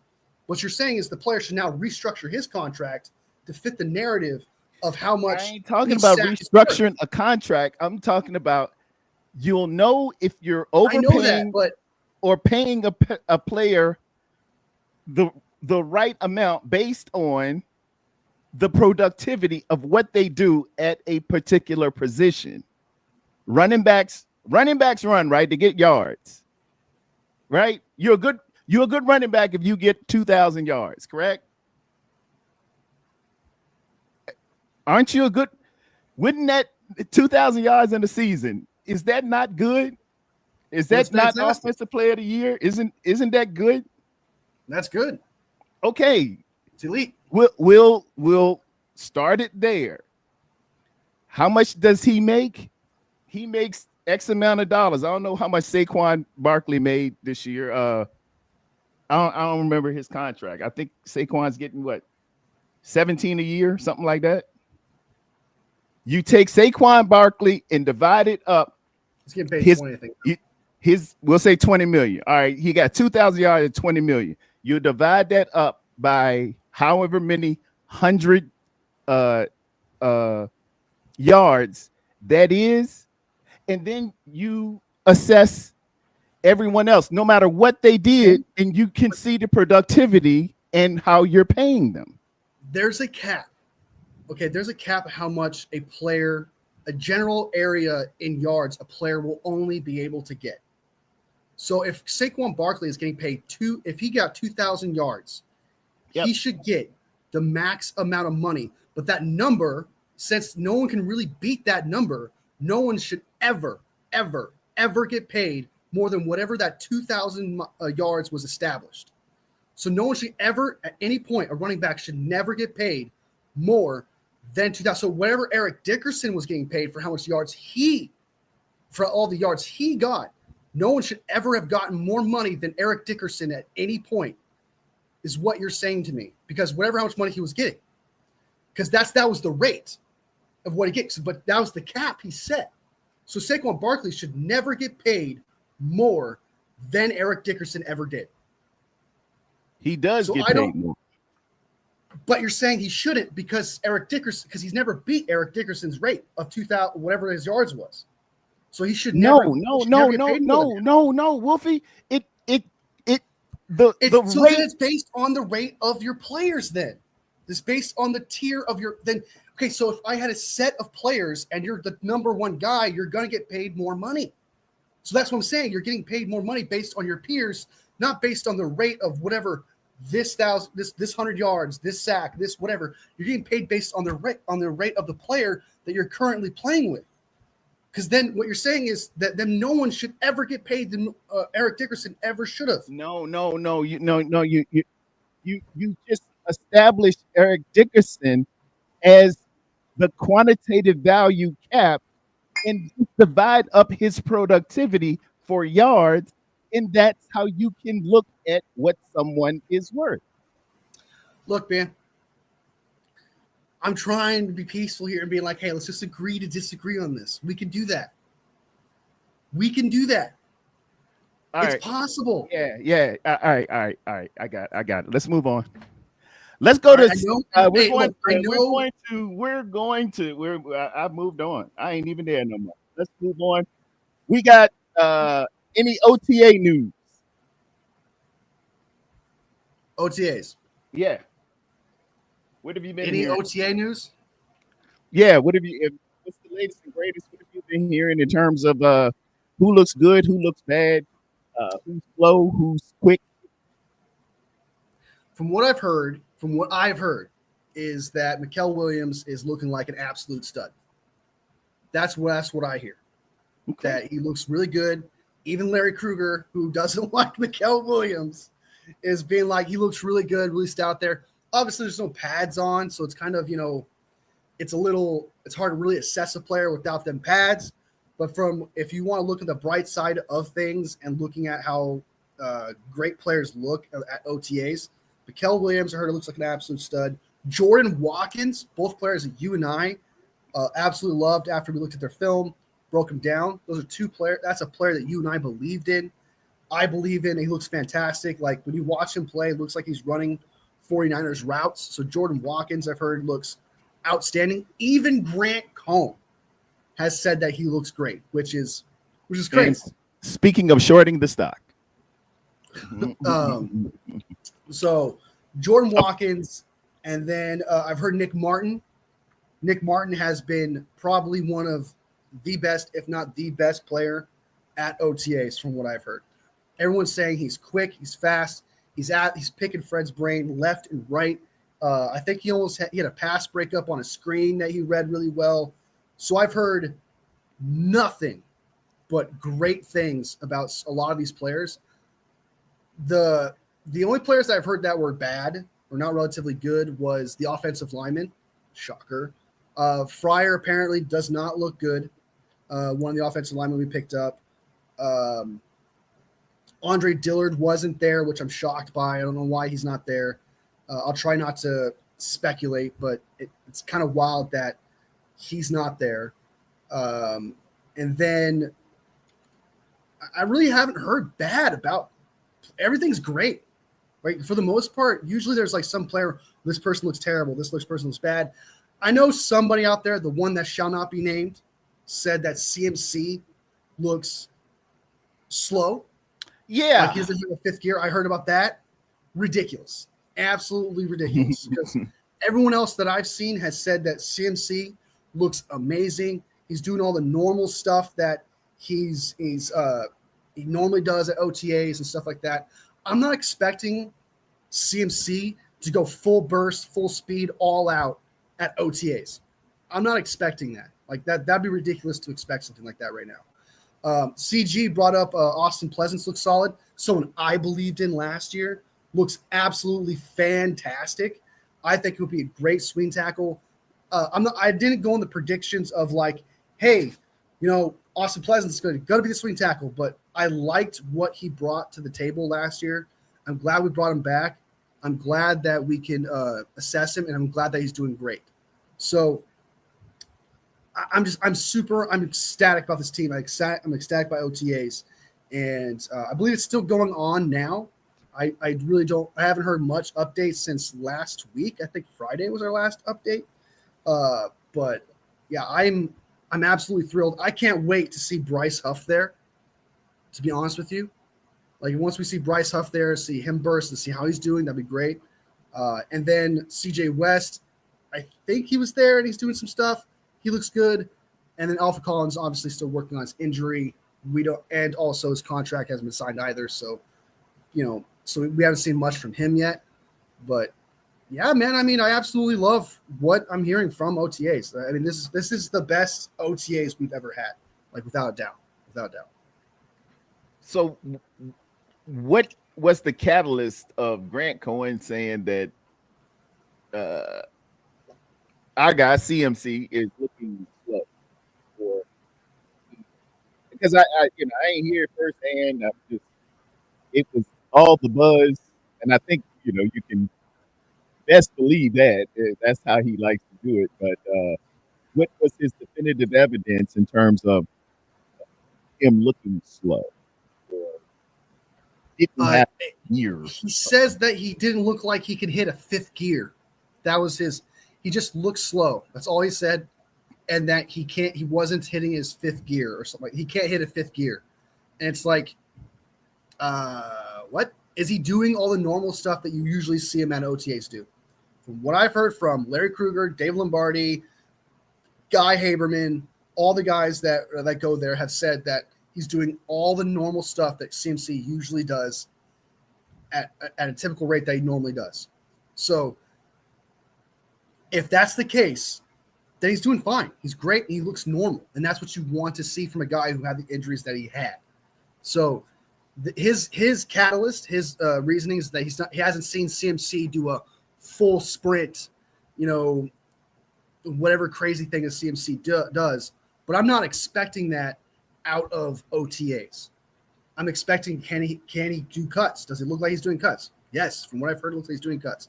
Is he doing the normal exercises they normally does, which is that weird little skippy thing, if you know what I'm talking about? He does like a little skippy thing sometimes. He does that. He's doing all the things that he normally does in OTAs. All the normal things he does in practice. Just fine. And so the reason is, honestly, I think personally it's just some reason to look down on a guy and just grift. It's just to some people, it's kind of like how you put water in the cup. Some people just look at the cup half empty. And that's what's happening here. It's like, what's the negative thing that I'm seeing from this? And I'm going to cling to it. That's usually how it goes down. And, but I would say this, what's really funny is, David Lombardi straight up took shots at Grant Cohn. I thought that was absolutely hilarious. I saw a little something on Twitter. Yeah. Yeah, he straight up I think it was he attacked not attacked, but he went to Jesse Naylor because Jesse Naylor said, I don't know, he looks slow in film and stuff like that. Even though Jesse wasn't there. He says that he looks slow and doesn't look the same. From what I've seen the film, he looks fine. He looks exactly the same to me.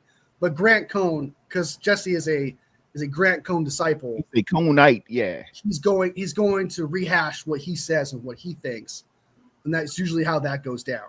So I am not surprised, but it's very interesting to see that the friction between these reporters is just getting more real and more intense.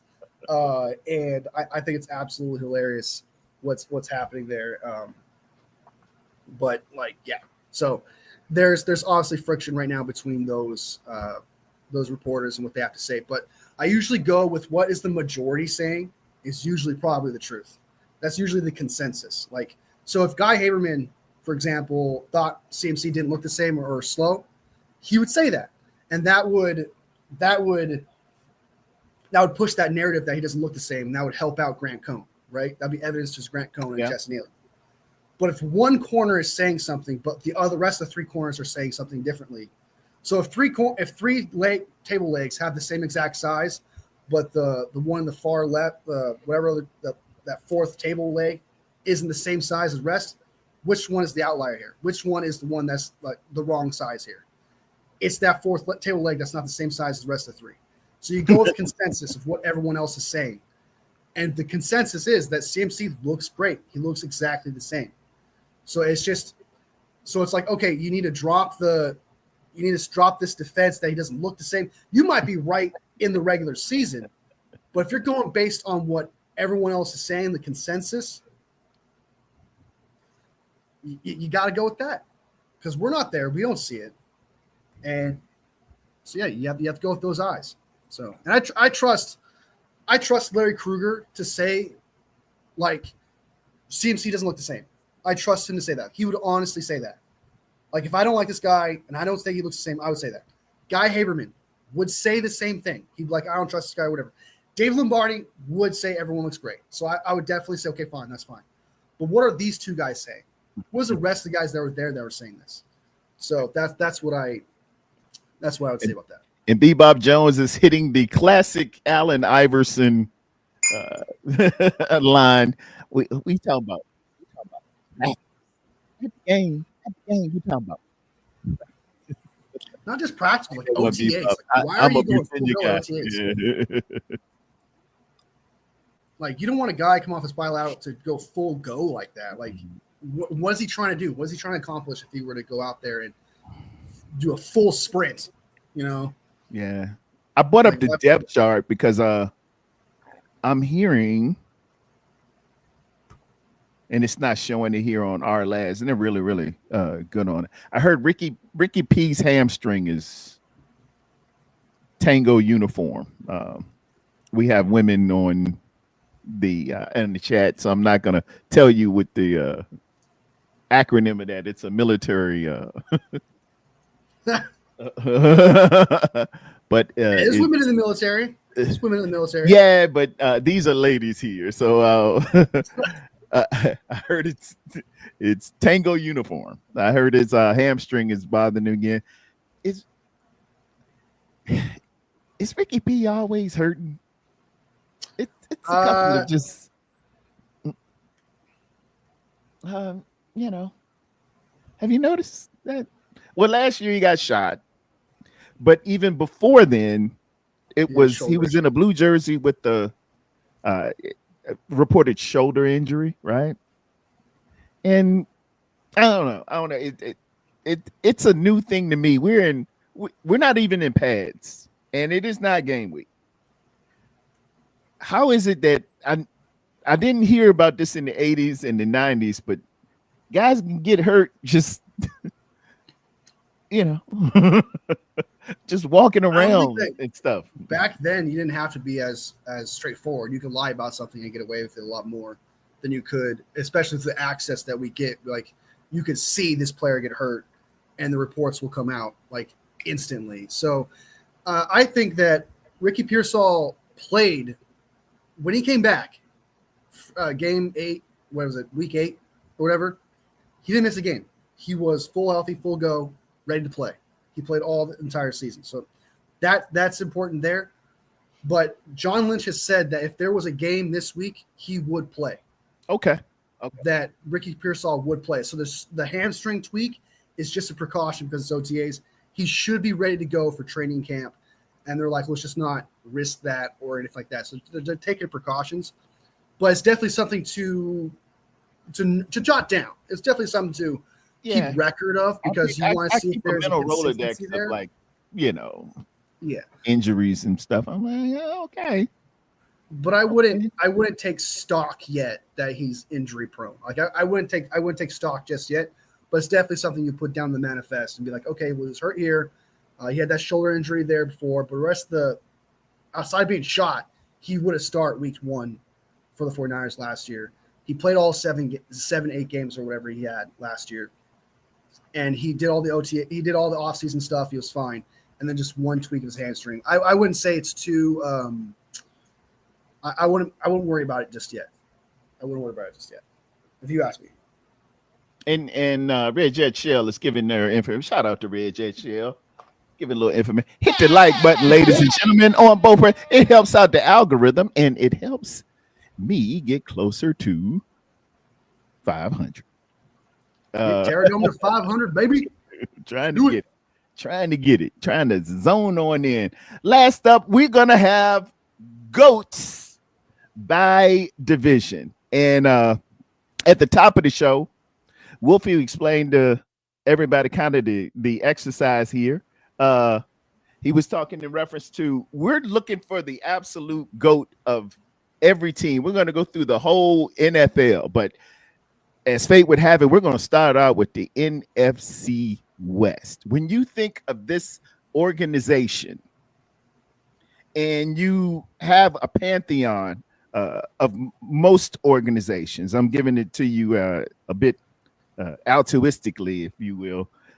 Everybody has like their 4 on Mount Rushmore, can only be 4, but there is one GOAT of every organization that is the face of the organization. And this is throughout time. This isn't just isolated to this year, correct, Wolfie? It's just when you think this team, this is the guy. This is their GOAT, or it should be If Where's their they knew what they were doing. For the San Francisco 49ers, you and I both agree. It is Jerry Rice for the San Francisco 49ers. And please, everybody drop in the chat who you think the San Francisco 49ers GOAT is. And do you want to it with no reservation in terms of time or position. Just who is the greatest 49er ever in your eyes? What were you about to say, Wolf? do you want to get Red Jet in on this? Because I think she said a couple of ones that she believed in. I think earlier on in the chat, ones that she'd want to. She said Rice. She agrees with us on that. But she said the Rams won, Cardinals won, and Seahawks won already. Okay, I thought it was interesting. Well, I was going to kick it around to who would you say the Rams go? Rams go. You're cutting out. I can't hear you, man. Who do you think the Rams is? I would say personally, the Rams one is this might, I don't know if this is a hot take or not, but it's got to be Kurt Warner. Like, why would it not be that guy? I understand that like there's other players and stuff that's great, but like he was not only is his story phenomenal and what he did for the Rams, right? I get that. Yeah. He won the Super Bowl. One of the prime reasons why they won a Super Bowl. And I know some people say Eric Dickerson. That's also one that came to my mind there. I understand that. But I just think that you won this Super Bowl with this guy, took you to the pinnacle of success. He started this whole legacy of what the Rams were, took him out of poverty. And I think that he was just the catalyst of all that. I understand that, Marshall Faulk, the running back, was also part of that and all the rest of the situation. But the man literally was part of the pinnacle of your entire success of your entire team. Started off with the legacy of your entire team. Like if they won you a Super Bowl, they're one of the reasons why you won the Super Bowl. And the story itself is insane to be undrafted like that and to go through all the motions that he did. The improbability of what he did is insane. To go from fourth string, obviously, the supermarket stuff. We heard about that story and all of that. I just think from story to the accomplishment to what everyone, what he signifies for the team, the start of the team, it's got to be without a doubt to me, Kurt Warner. And I understand Eric Dickerson. I get he's one of the greatest running backs of all time. To me, definitely a top 3 running back of all time. If you were to ask me, I get that. But I'm talking about as a Ram himself and what he did. I agree. I'm not saying I agree, but I truly think this is a hot take. And I feel like a lot of people would say Eric Dickerson and I understand. I'm not going to fight you on that. You can disagree with me. Feel it. But for me personally, I just think that someone for what he did and what that story was, you can't ignore that. And that's what he has to be a face of that. So that's why I think he's the face, in my opinion, of. So when I think of Rams, I think of Kurt Warner. Okay. That's the first face that comes to my head. I can see why you say that. I definitely see. He was the one that the story is incredible. Trent Green goes down in a preseason game from I think it was Rodney Harrison that got him toward the ACL. Let me see. I think he's going down.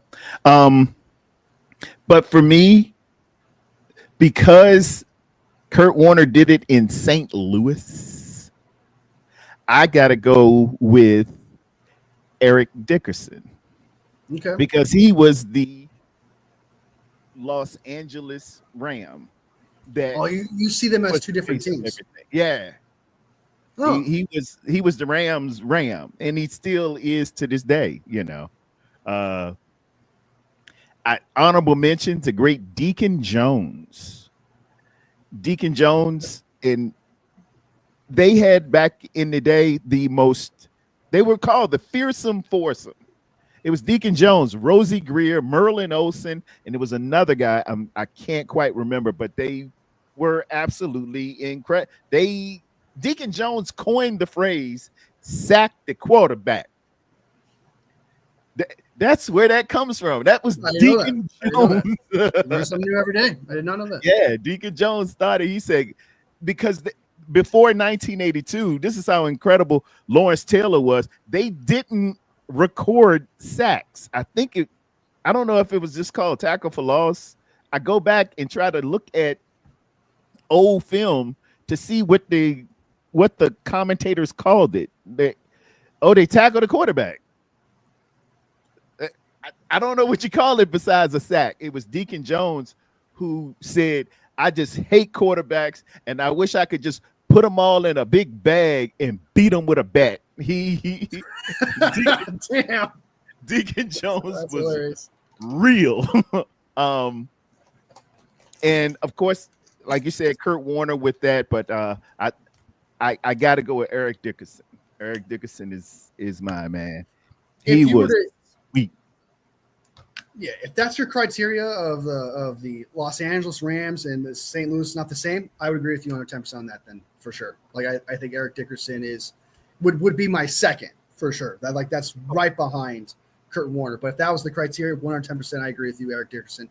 Like that's not a wrong answer whatsoever. Yeah, and Kurt Warner's not a wrong. I mean, it's still the Ram organization, and they count that ring. Believe me, they do. They definitely do. But I'm gonna steal that though. I'm be like, yeah, but that was the St. Louis Rams, so technically you guys got one ring. Yeah, you weren't in LA. Oh, I know if we moved the organization because I take a hit from on Laugh Sports and Chill, man. I hope they have a show here soon. My man Rod Calley's on that one, man. But Dan the man always gets to, he said, y'all ain't really this San Francisco 49, y'all in Santa Clara. I'm like, dude, y'all moved the place all the way over to the, I would say, like, what do you mean then? I guess yours don't count. Then what are you talking about? It's like, it ain't really, it's not in San Francisco, it's in Santa Clara. I'm like, everybody does that, dude. But they're still called the San Francisco 49ers, not the Santa Clara 49ers. Yeah, they didn't change the whole name. Y'all changed the name, the city, the state, the address, the zip code.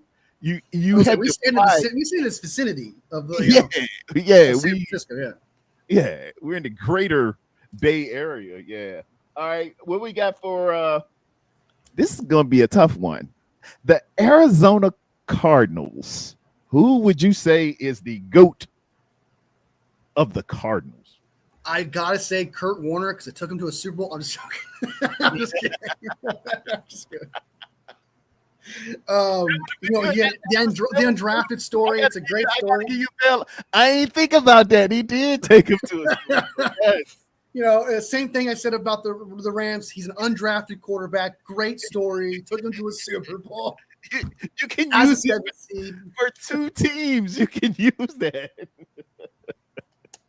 But on a serious note, I feel like it's almost, I don't know. It has to be Larry Fitzgerald. That is for me personally the pinnacle of Arizona. Like he was on and off the field just an elite, like just this great player on and off the field. He was a good role model. He lived up to the hype even more so. He's considered a top 5 wide receiver of all time in those conversations. He's a phenomenal wide receiver. And when you think of Arizona, the face that comes to my mind is Larry Fitzgerald, the dreadlocks, and him catching balls and triple teams and doing crazy things like that. Arizona's gone through quarterbacks, running backs. And I can't really think of many defensive players that really come out of there. I guess you could say Patrick Peterson. There's some good players that came out of there. But if you're talking about like pinnacle-wise and the greatness and considering where he ranks in greatness of his position, top 5 potentially, arguably in that situation as like the 5th guy, I feel like I can't think of another player that comes close to his success. And I feel like I think you have a different guy just based on what you said earlier. So I'm looking forward to hearing what you say there because I can't think of another Arizona Cardinal, even though the Cardinals have been around since 1920. They're like the oldest teams in the world. Ironically, I go all the way back to the St. Louis Cardinals.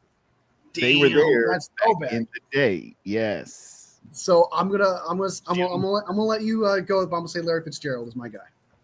Well, way back in the day, man, they had a guy named Jim Hart who played quarterback for him. He wore number 17, and they had a really talented receiver, and this is good for Travis Hunter.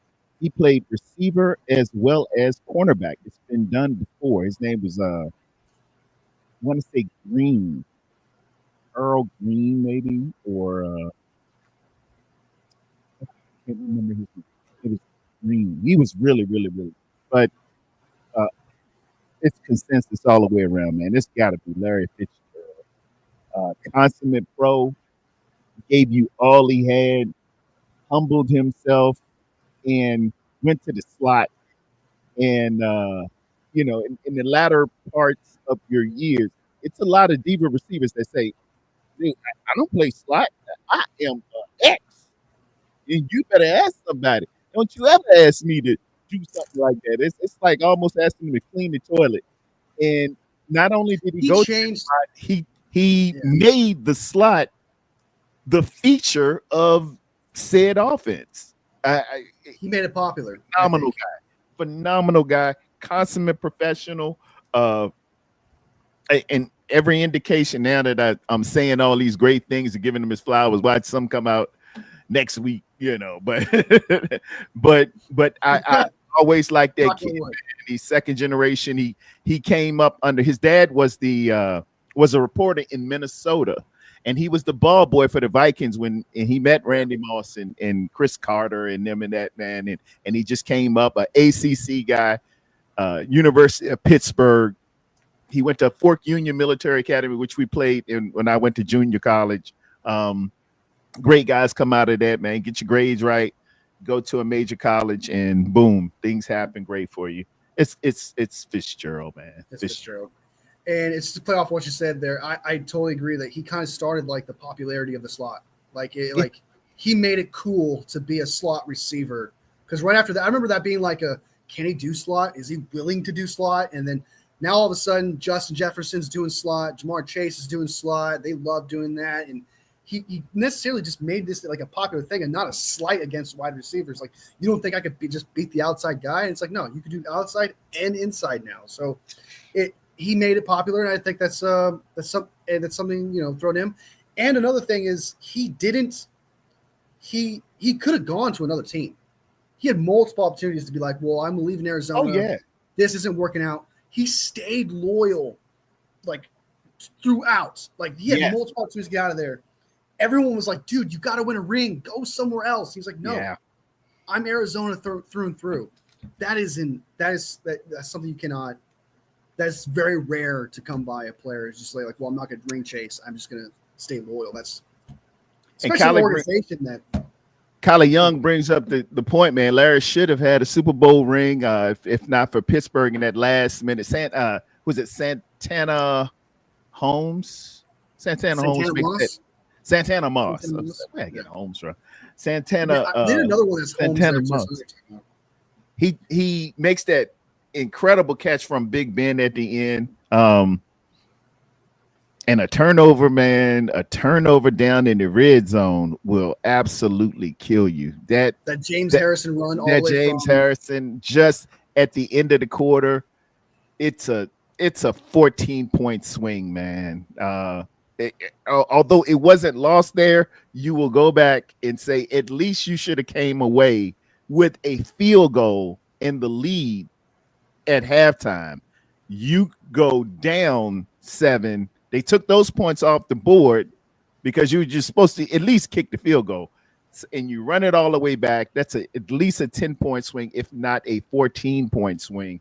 And Larry Fitzgerald was on his way to being the MVP of that game, man. He had busted them up with, I think it was a minute left on a small, skinny slant in the middle of the field, and he was off to the races. He had split those linebackers, and he was in the wind. that hair was back here, and it won't nothing. It won't nothing. Nobody can do. All they can look and say, "He gone. He gone." But I really like that kid, man. I really like it. He a grown man now, but he's great guy. He's one of my favorite. He was one of my favorite players, even though they were rivals to the 49ers. He was one of my favorite players just growing up because I just watched him play and stuff. Yeah, I totally agree. Me and Callie don't. I know I'm not Callie's favorite guy in the world, but him and I can totally agree on this Larry Fitzgerald thing. He deserves a ring, man. Like I think he deserves like an honorable ring somewhere for just being like that rare, outstanding guy that you want your son to be like this guy. Yeah, like, man. That's how pinnacle this dude was. And that's a great statement. Yeah, you want your son to be like that. yeah, it makes you want to cry almost. The fact that he never got it. You want to cry a little bit. You're like, this dude. I mean, I know I just said top 5 wide receiver, but he's like easily probably like the number 1 guy outside of maybe Dan Marino. You think should have won a Super Bowl ring at some point. Like if we made a list of top 5 guys that should have, which is a segment we could do at some point. We do top 5 guys who deserve a ring and never got one. Larry Fitzgerald easily is in that one. Yeah. Oh yeah. God, he was so good, and I hate when people diss Larry Fitzgerald these days because kids don't understand. I don't know who they diss him hard, and I'm like, you better get your mouth right. I was you will not do it around me. So because people are saying like Justin Jefferson right now is better than Larry Fitzgerald, and I wouldn't say that right now. I would Incredible talent. I can see why you say that, just given his value and the numbers he's putting up. But ladies and gentlemen, you're gonna have to do it a little bit longer and a little bit stronger to even be in the neighborhood of one Larry Fitzgerald. If he did this, because Larry Fitzgerald, his longevity and his consistency is what really makes him as great. When you think Larry Fitzgerald, you think of the consistency and the longevity, because he's been doing it until he's like 37. He was playing great and having like 1,000-yard seasons, playing phenomenal. Yeah. If Justin Jefferson could keep doing what he's doing to like 31, 32, then I could be like, okay, I can see why he's better. You move him up. I would move him above him at that point because what he's doing is phenomenal. But Larry Fitzgerald did it year in, year out for 17, whatever years it was. And I just with not the greatest quarterbacks, trash quarterbacks. And so if Justin Jefferson keep doing this, I would give him his props then, but I just don't. I think it's just too soon for some of these young guys that people are just crowning for the 4 years that they're great, and it's just too soon to do that. That's fair. Yeah. Lastly, we have in our division the Seattle Sea Chickens. Who is the GOAT of the Seattle Seahawks? I know you're number 1. I know it. I know who you're going to say. I know what you're going to say, and I'm not going to say that guy. This could just be a recently buy. It should honestly be this guy that I know you're going to say. It should be him because they still talk about him to this day. When you think of a great, he's the one that just really separates himself. It seems like no matter what. But I got to go, and I know some people will say Russell Wilson because he won in the Super Bowl and stuff like that. There's so many players to choose from. There's just so many. But I'm going to go with Marshawn Lynch. Whoa! I'm going to say Marshawn Lynch. All right. Right now, I'm going to say because hot take. I'm going to say that because what the history that he made with the I think they actually have a saying for it, but the earthquake he started, that run he had. I was in Washington. We felt it. I felt that. It was crazy. It was a real thing. Man.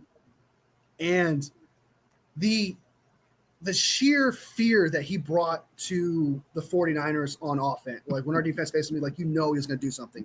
The fear that as every single year out as him as a running back for 8 whatever years it was insane, elite, one of the greatest performances every single time.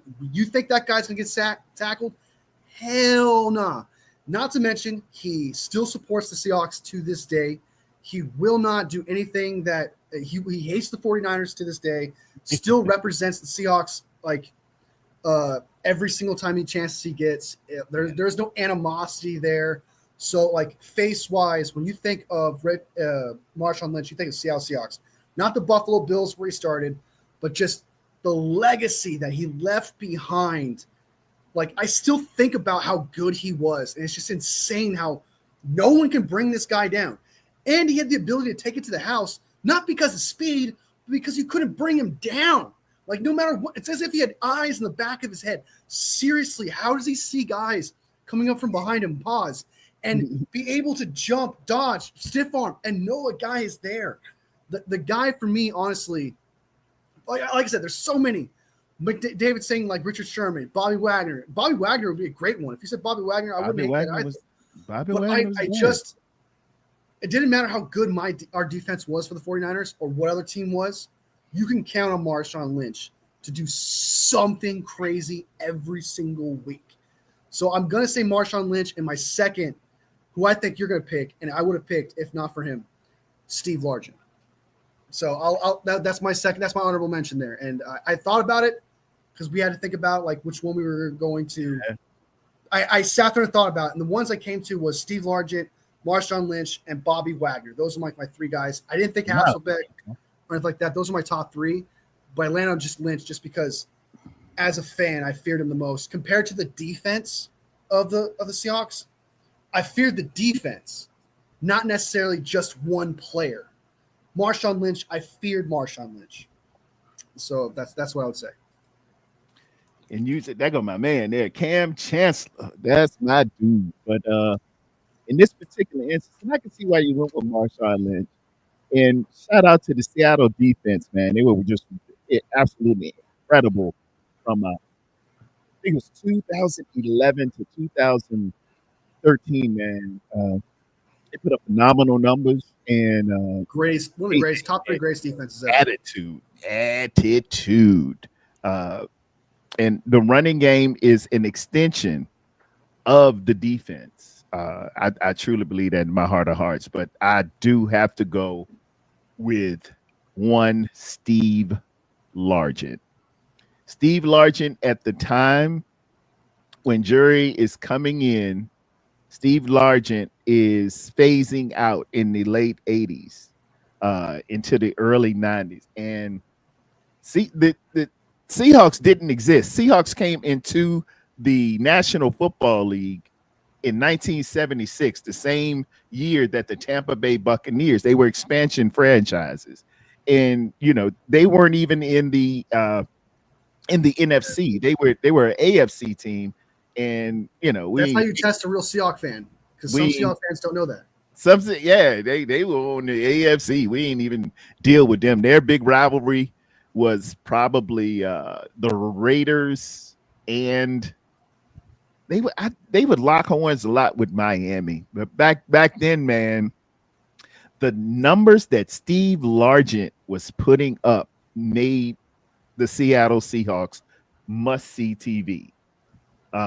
He had a quarterback named Jim Zorn, who would later he coached the Washington, they were the Redskins, but he later goes on and coaches. But Steve Largent was putting up incredible numbers. And as a minority, and I know I'm verbally flipping it a little bit, but when the majority of a said position is predominantly black, for a little white boy to be the original Cooper Kupp. He was the original Eminem. He is 10 yards up. It just, you know, I having a kinship because I know what it's like to be the only pea in the pod and outperform everybody else. So that means something to me. He stood tall, man. Good dude, man. I think he probably ran for office and stuff and probably got elected to some way or somehow. Steve Largent was it. Class receiver, good receiver, perfect routes, always finding his way open, could just bust you up, man. And before Jerry just got in and just was putting up numbers that he was like, what? I referenced earlier that the 22 touchdowns in a season. that was a strike shortened season. He did 22 touchdowns Really? in 12 games. That's pretty phenomenal. It was only 12 games. It won't 16 games. 22 in 12 games. Damn. We That's impressive today.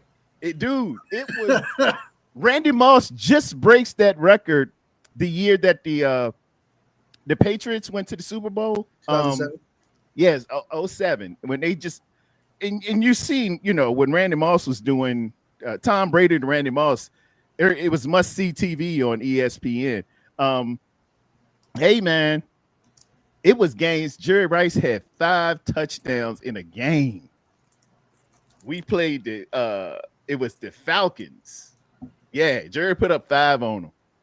It was sick. But before that, the predecessor before that was one Steve Largent up there in the in the great Northwest. We didn't even get most of their games. They would come on the late game on the AFC it was NBC.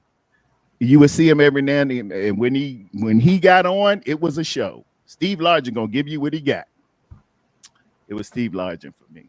Yeah, it's kind of hard to it's you could easily like that. That's why I feel like me saying Marshawn Lynch is so kind of like it is a hot take. I feel like because it's just Steve Largent was that guy. And again, it could just because it's past my time, and that does happen. Like you don't feel that, but based on what I felt and what I've seen, and the impact that he made, and what he still stands for to this day, I feel like 20 years from now we'll still talk about Marshawn Lynch and what he did and who he was.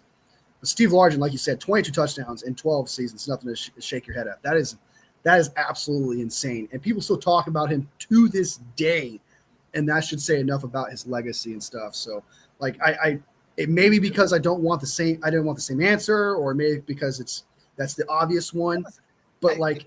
But you made a compelling case. You really rolled out that Marshawn Lynch. I like that. Yeah, and really rolled that out. Some people would say Russell Wilson, and it's just like Russell Wilson was great, like in that little time period and that stuff like that. I get it, but I feel like I feared Marshawn Lynch more than I did Russell Wilson at the time. Like that's kind of how I really balanced that out.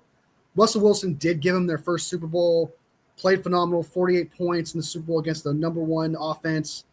That he played phenomenal. So I'm not going to ignore what Russell Wilson did, despite what he is today. But I feared Marshawn a lot more than I ever did Russell Wilson. And a lot of people will allude to the fact, giving him some sentimental value. They should have ran Marshawn Lynch on that. That goal line. That might change. That's another thing. You might have a sympathy vote on there. You get a little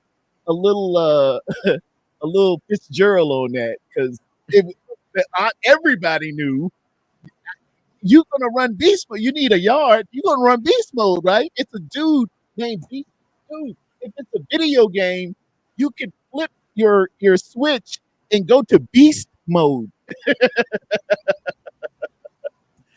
It's like it's a cheat. It's a cheat code to go to beast mode. It is kind of like a metaphor for who was more important, who was better. Like if he got that touchdown off and they scored the touchdown, they won a touchdown, and they win the game back-to-back Super Bowls. Probably Russell Wilson is the face of the entire Seattle Seahawks for the rest of the career.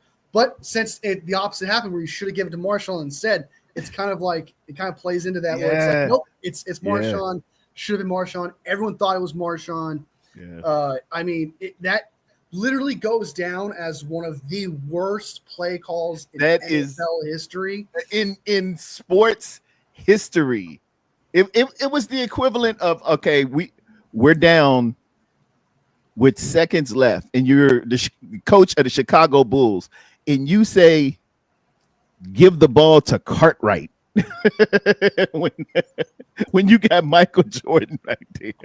No, Michael, we're going to run a play for Cartwright. This will really fool him. No one's expecting that, dude. There's a lot of things I could do that you wouldn't expect. Doesn't mean I can put the punter out there in quarterback. No one will expect us to do the old drop kick. What are you doing? I also would a lot of things that frustrates me not frustrates me, but it's like the obvious, like when a Seahawks fan says, well, yeah, well, if it worked, nobody would say anything. Well, yeah, that applies to every single play that doesn't work out. Oh yeah, I could throw a Hail Mary, and if it worked out, guess what? That would have been a genius. he's a genius. Play. I could say that about absolutely every single play. If it worked out, guess what? It's a genius move. That's not an excuse. Okay? What makes you a great play caller, what makes a great move or a good one is making plays that are successful and that work. And if they don't work, then it's a bad play call. Then it's not something you should do.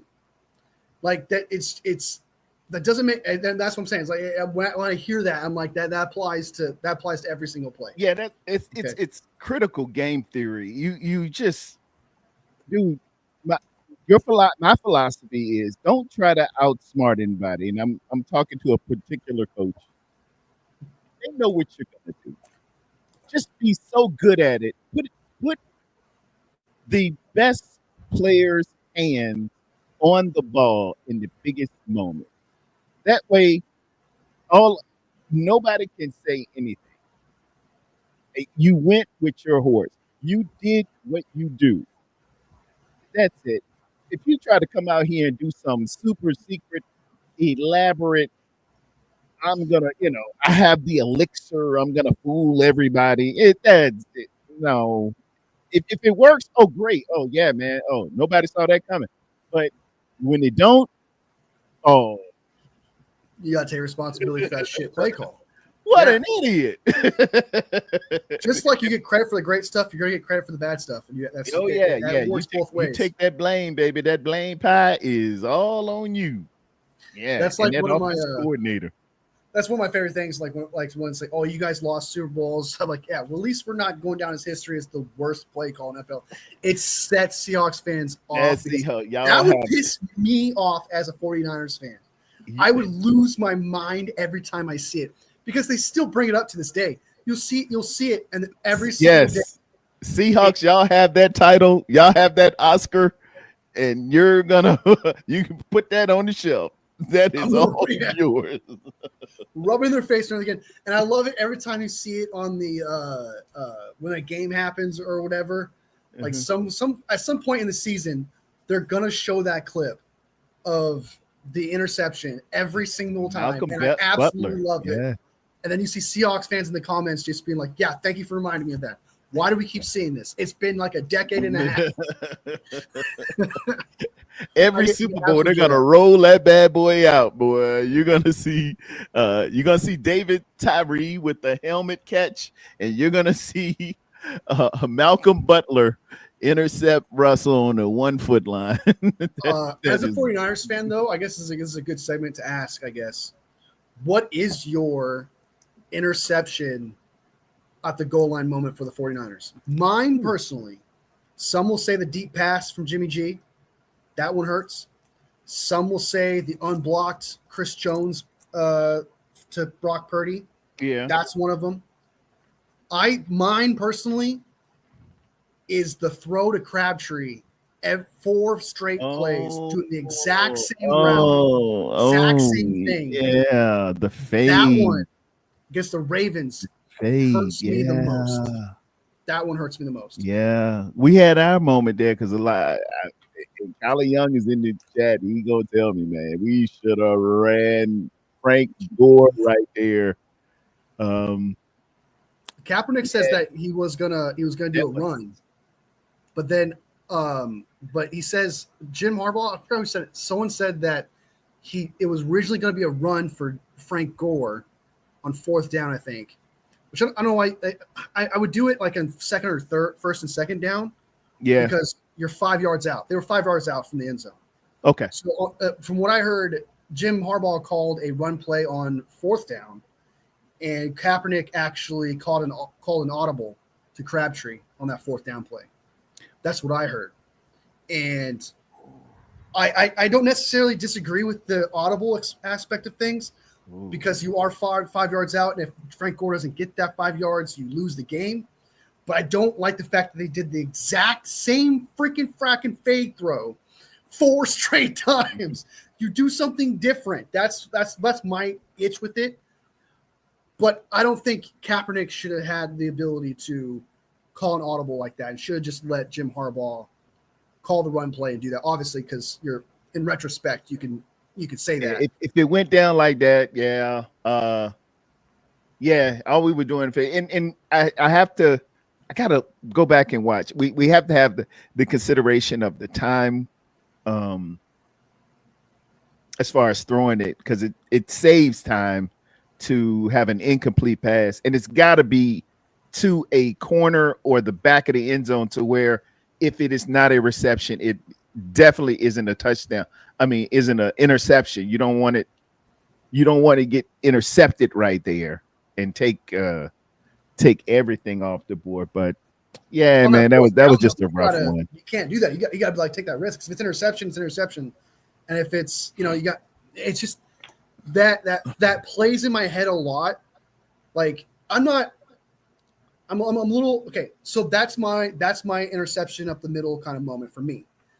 But the Super Bowl that hurt me the most is the Jimmy G one. I can get over the Ravens one because we were never in it to begin with. So everything after that was a blessing. The Super Bowl we just lost with Brock Purdy, that was a fight, overtime. That was a battle. Yeah. The 19 Super Bowl, we should have won. We had it all going for ourselves. Yeah. And that one, we choked that. That was a choke. I don't think the one Purdy was a choke. We were blessed to be in that Ravens game, but the 19 one, I cannot justify. I'm like, you guys are right. We did choke that one away. We had a 10-point lead in the fourth quarter, and we choked it. We had it all, man. So that one, and was averaging 6.1 yards per carry. Just run the rock, man. Just run that rock. That's what got them there in that Super Bowl. Yeah. Like, what are you doing? Yeah, it was a playoff game. We didn't throw that thing but 8 times. Don't don't do nothing fancy. Just win the game. Don't try to make a hero. Don't try to throw it and show them your new plays and look at this, man. Run that rock, run that clock, run that rock. Get possession, momentum. Just keep on converting. Don't be like 6 yards of carry, man. It's 6 yards of carry. Just two carries is the first down, bro.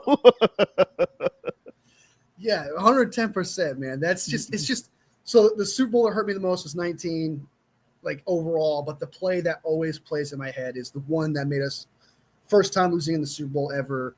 Yeah. It was right there, man. 5 yards away. You had 4 plays to just get 5 yards. You had all the momentum, and then you do 4 of the exact same play. It did not make sense to me. And then they did the same thing like next year against the Seattle Seahawks, where Kaepernick's like, okay, let me go ahead and just throw it against Richard Sherman because I want to make Crabtree the hero of the game. When you had Anquan Bolden wide open in the middle, that drives me nuts when I see that play. Anquan Bolden was open in the middle for first down plus, potentially a touchdown. He throws a freaking fracking 50-50 ball to Crabtree. Freaking fracking. Just because he wanted to embarrass Richard Sherman, because he wanted to give the success to Crabtree, he screwed us over there. That one drives me nuts too. And Sherman knew he was going to try him too. His B-roll. He said, "I bet you're going to try me. Watch they try me." And he was sitting on that thing, man. It tips it to, I think it's KJ Wright. He tipped it Malcolm to Smith. Malcolm Smith. Yeah, Malcolm Smith. Yeah, he won Super Bowl MVP that year because like a lot of players played phenomenal in that Super Bowl, so they decided to give it to Malcolm Smith. So yeah, they could have gave it to the whole defense. Yeah, the whole defense. If you can give the whole defense a Super Bowl, just everybody, y'all just got it. All together now. We're going to Disneyland. And they have had multiple winners. Back in Doomsday Defense, the Cowboys, Harvey Martin and Randy White won Super Bowl MVP, and a guy named Chuck Howley for the Cowboys won Super Bowl MVP in a losing effort. They lost the game, and he still, Yeah, it's happened. Chuck Howley. Really? Like, how many Super Bowl MVPs are there that lost? I think that's like the only one, isn't it? That's That only that happened one time. that probably be it. Yeah, that's it. Yeah, He had you a got to hell be of a damn game. good. It was a very, very sloppy game. It's known as the Blunder Bowl. It was the year I was born. It was 1970, and I think it was Wolf. I think it was 8 or 12 fumbles in the game. Something. That's a lot, It man. was really bad. It was 8 or 12 fumbles. Nobody wanted to win. Yeah, that's why they just said look, after the game. They just said, "Look, just give it to that guy and let's get on out of here." This is horrible. Without a doubt. Without a doubt. So, what is do you agree that 19 is probably the one that escaped us? It's probably the worst one. Man, Do you think that was the one that kind yeah, of hurts you the yeah. most? Just it. Ugh. That that last one, man. We just those 3 and outs in the third quarter. I'm like, what are we doing? Then we got a turnover and we 3 and out after that turnover. We got Patrick Mahomes. I think he threw an interception and he had a fumble. We got him down. Just let's run that rock, man. Use CMC. I know he fumbled the first play of the game or the first second, maybe the second, third play of the game, but just run it, man. Just let time be on our side. And I agree, man. That 19 hurt too because again, you averaging 6.1 a carry. You out here throwing it, 3 and out, Just because I feel like that happened because people, and it's a bad time to prove things. Obviously, especially the interception of the Seahawks, trying to prove Russell Wilson's the guy, not Marshawn Lynch. It's the same thing I felt. I'm not saying this is true, but there was a narrative after that NFC Championship game because Mostert was just dominating the entire Vikings team or whatever. Yeah. There's this narrative, oh, Jimmy G doesn't do anything. He can't throw. He can't sling it, blah, blah, blah. And then it's like, oh, let me prove that Jimmy G can sling it at the end of the game when it's on the line. Like pride. That drives that That drove me is nuts. that's pride. It's in the Bible. Pride goeth before destruction. Don't be too proud to big. Don't be proud out here. And I'm gonna show them this and show them that. Whenever I get cute, man, the Bible says, humble yourself before the mighty hand of God, and He'll exalt you in due time. Just shut up and do what you're supposed to do. Don't get cute. Getting cute get you killed. Getting cute. Like no one gives a shit if Jimmy G isn't like this super throw guy. If he wins us a Super Bowl, it don't matter. Like it wouldn't matter. Yeah, just now it does matter. Once you put that on, it don't matter. It's like I don't care if he can't throw the ball. We won the Super Bowl. So it's like, yeah. It's the ring that counts, man, and it's a whole bunch of women that are fiancés and never get married. They never get the ring, and things happen, and they're like, "Well, he done threw me out." Well, you ain't married, That's just my baby daddy. The ring counts. That solidifies it. That's all you need to get to. I'd be like, I agree with you. I'd be like, I agree. Jimmy G's ass, but guess what? We still won the Super Bowl. Yes, I don't care. we still beat y'all with an ass quarterback. Yeah, that's just all that matters. So the whole like the play that plays in my head is that deep ball to Emmanuel Sanders for that one. The one in 2019. There's multiple things that you could think of, but every time I think about it is the wide open shot at Purdy from Chris Jones, and then the Ravens one is the 4 straight passes of the exact same play every single time. Even if you thought it was a holding, even if you thought there was a little bit of holding, even it was definitely some holding there. It was holding, but they just let them play. It was a whole bunch of holding. It was some holding. But hey, But at least none of those plays are the worst play call in NFL history. It's something you can hang your head on. At least I'm better than you. Seattle Seahawks. We will never have the dubious honor of the worst play call ever. Exactly. Something you can make yourself feel better about the situation. Yeah, and stuff like that for sure. Good for myself. I would say for the Patriots, honestly, I would say it was the Asante Samuel dropped interception where that they would have won the Super Bowl. Perfect season. it would have been over. And I'm sure that's Tom Brady's. I would say that's also Tom Brady's the drop Asante Samuel interception. Yeah, it's on him. That was the Hemmel catch after that. And it's just like, dude, you had it in your hands. You had the perfect season in your hands, and you fumbled. It's like the perfect analogy of what happened there. Just, perfect season. Oh, shit. Bounced out of my hands. Yeah, that would not quite to the nth degree, but Jaquaski Tart, man, in the NFC Championship versus the Rams. That one comes to mind, too. It was 4 minutes. Like, there's 4 minutes left. I get that, but still, it ruined the momentum. That would have zapped them. They're out of luck, and I don't know.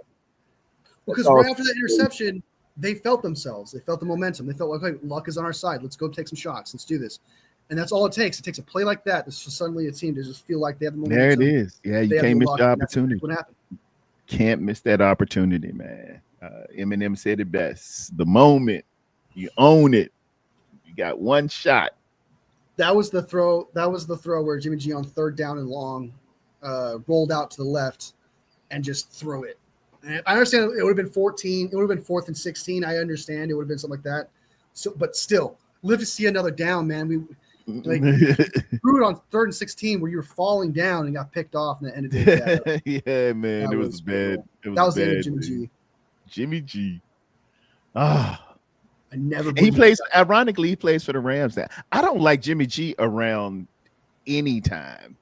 I don't like being in the same state as Jimmy G. He just he is a bad luck piece. He's like that tiki piece on the Brady Bunch where Alice hurt her back and Greg almost drowned.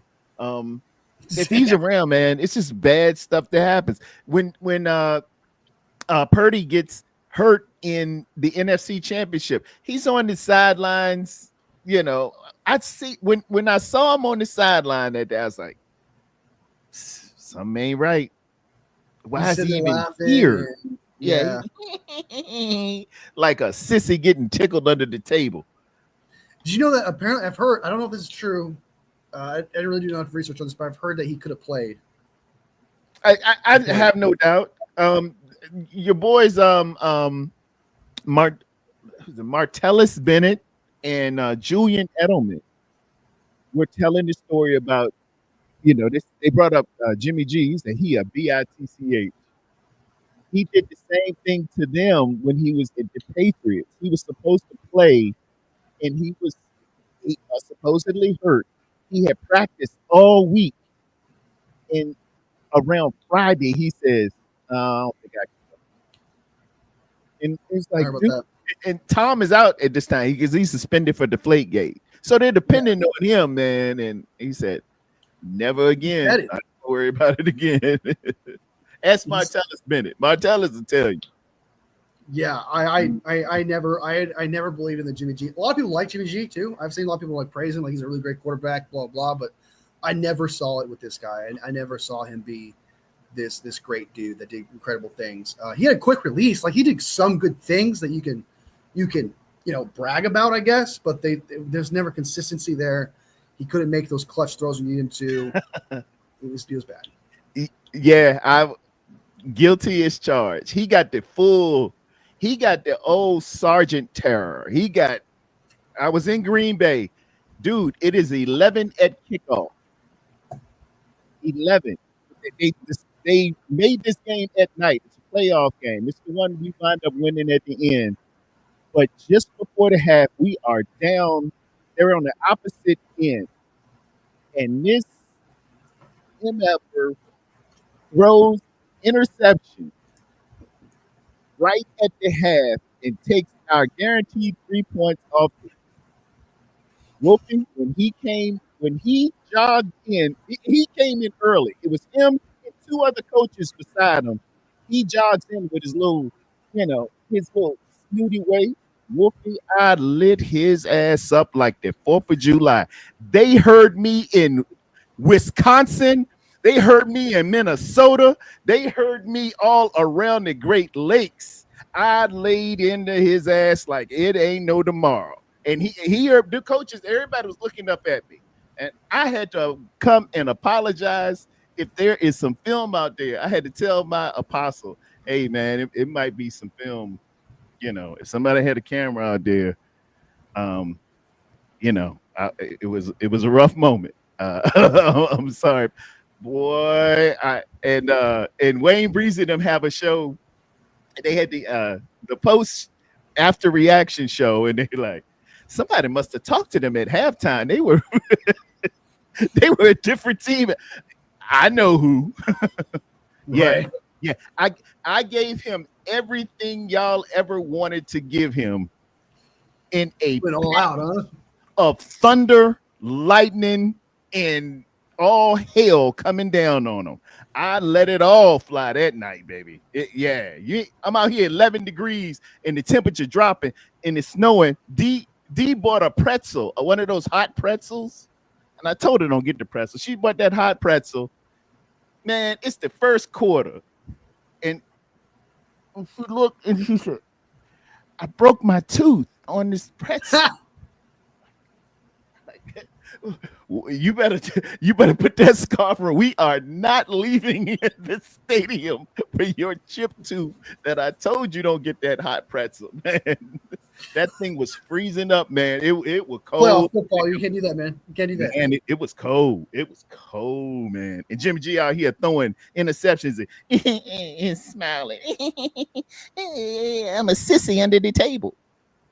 Yeah, he really he cared about his looks and his body way too much. Yeah, in football, you can't do that. Yeah, that was the game where he won what 11-10. He won 11-10 or something like that. 12-10. 12-10. What? That was the game we. Yeah, it was a low scoring game. We win. Robbie Good's goal at the end. Hufunga blocks it right in front of us. I had some great seats. I was right there at the goal line. I mean, right behind the goal. When the net went up, it almost hit me. And we went at the end of it was special teams. It was special teams that brought that win in. Hufunga with the block, and then Robbie Good's goal, man. That was a great win. They almost blocked that. Do you see look like they played that? It was very close from blocking it, dude. Wolfie, the ball must have been like a cinder block, because I'm telling you, it was so cold out there, man. Oh, it looked chilly, man. That's why I like being in my house to go to the game. it looked cold. Man. It looked cold. But yeah, for sure. Before we go, one last thing, because we didn't really talk about it, just the final stuff for the basketball. Who I got? I got Pacers winning that thing. I think the Pacers. Wolfie with the hot take. He going Pacers. And I know that a lot of people are like, that's like you said, hot take. A lot of people are thinking, wow, Pacers. But that's just me being a homer to an extent, because Halliburton represents Brock. I got to go with my team in that situation. I don't care if they 90%, because apparently it's like 90%, 93% or something like that. Thunder's going to win this thing or something like that, chances wise. Sure, whatever. I don't care. The odds. They're clutch. That's what they said. That's what they said about the Knicks. Okay, when they were facing the Pacers, were going to get blown out 4-0-4. They said the same thing about the Pacers team before that. I can't remember what it was.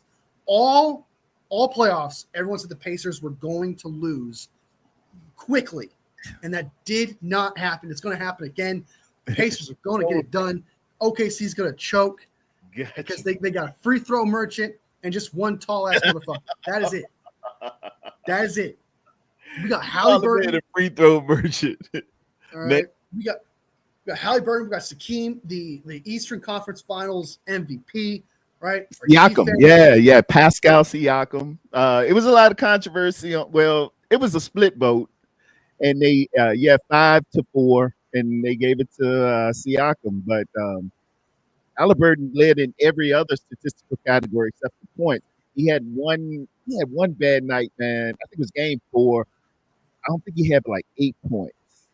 And to be the dude, I mean, you're not going to hit 30 or 40 every time, but what you cannot do is be in single digit and yeah. So, but yeah, I won't, man. And knowing the kind of guy that Halliburton is, it's not a big deal to him as long as we get the chip. You know what I mean? So Yeah. he gets the I Siakam got wouldn't. the Larry Bird Award. I could see why Halliburton thought he was going to win. Like, I understand why, because he did have clutch. He had clutch Oh yeah, shots in that multiple win games. with the bounce and all the way through. He has that play. He had another one too. He had some clutch situations. Oh He's yeah. really good at passing the ball. Like, I'm not saying he's the greatest that I've seen. I've seen some basketball games here and there. Mhm. He's only the greatest, but like you could tell he kind of stands out when you Oh, watch him. he's Like, he great. stands out. And Yeah, I've he seen led Hakeem an too as assist well. and rebounds and uh points in the paint. He did everything. He was number one in everything except for the average point total.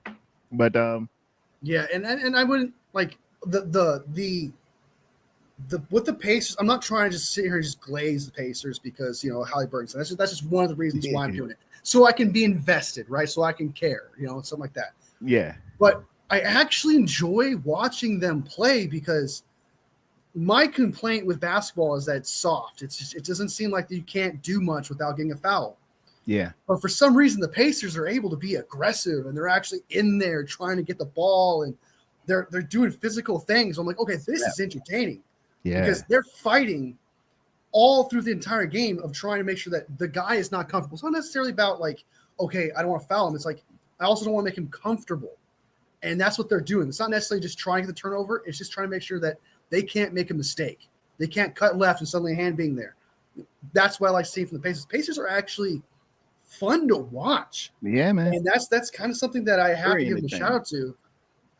But yeah, so I'm going to go Pacers. I'm going to say Pace. I already made a prediction. This is my hot shot prediction.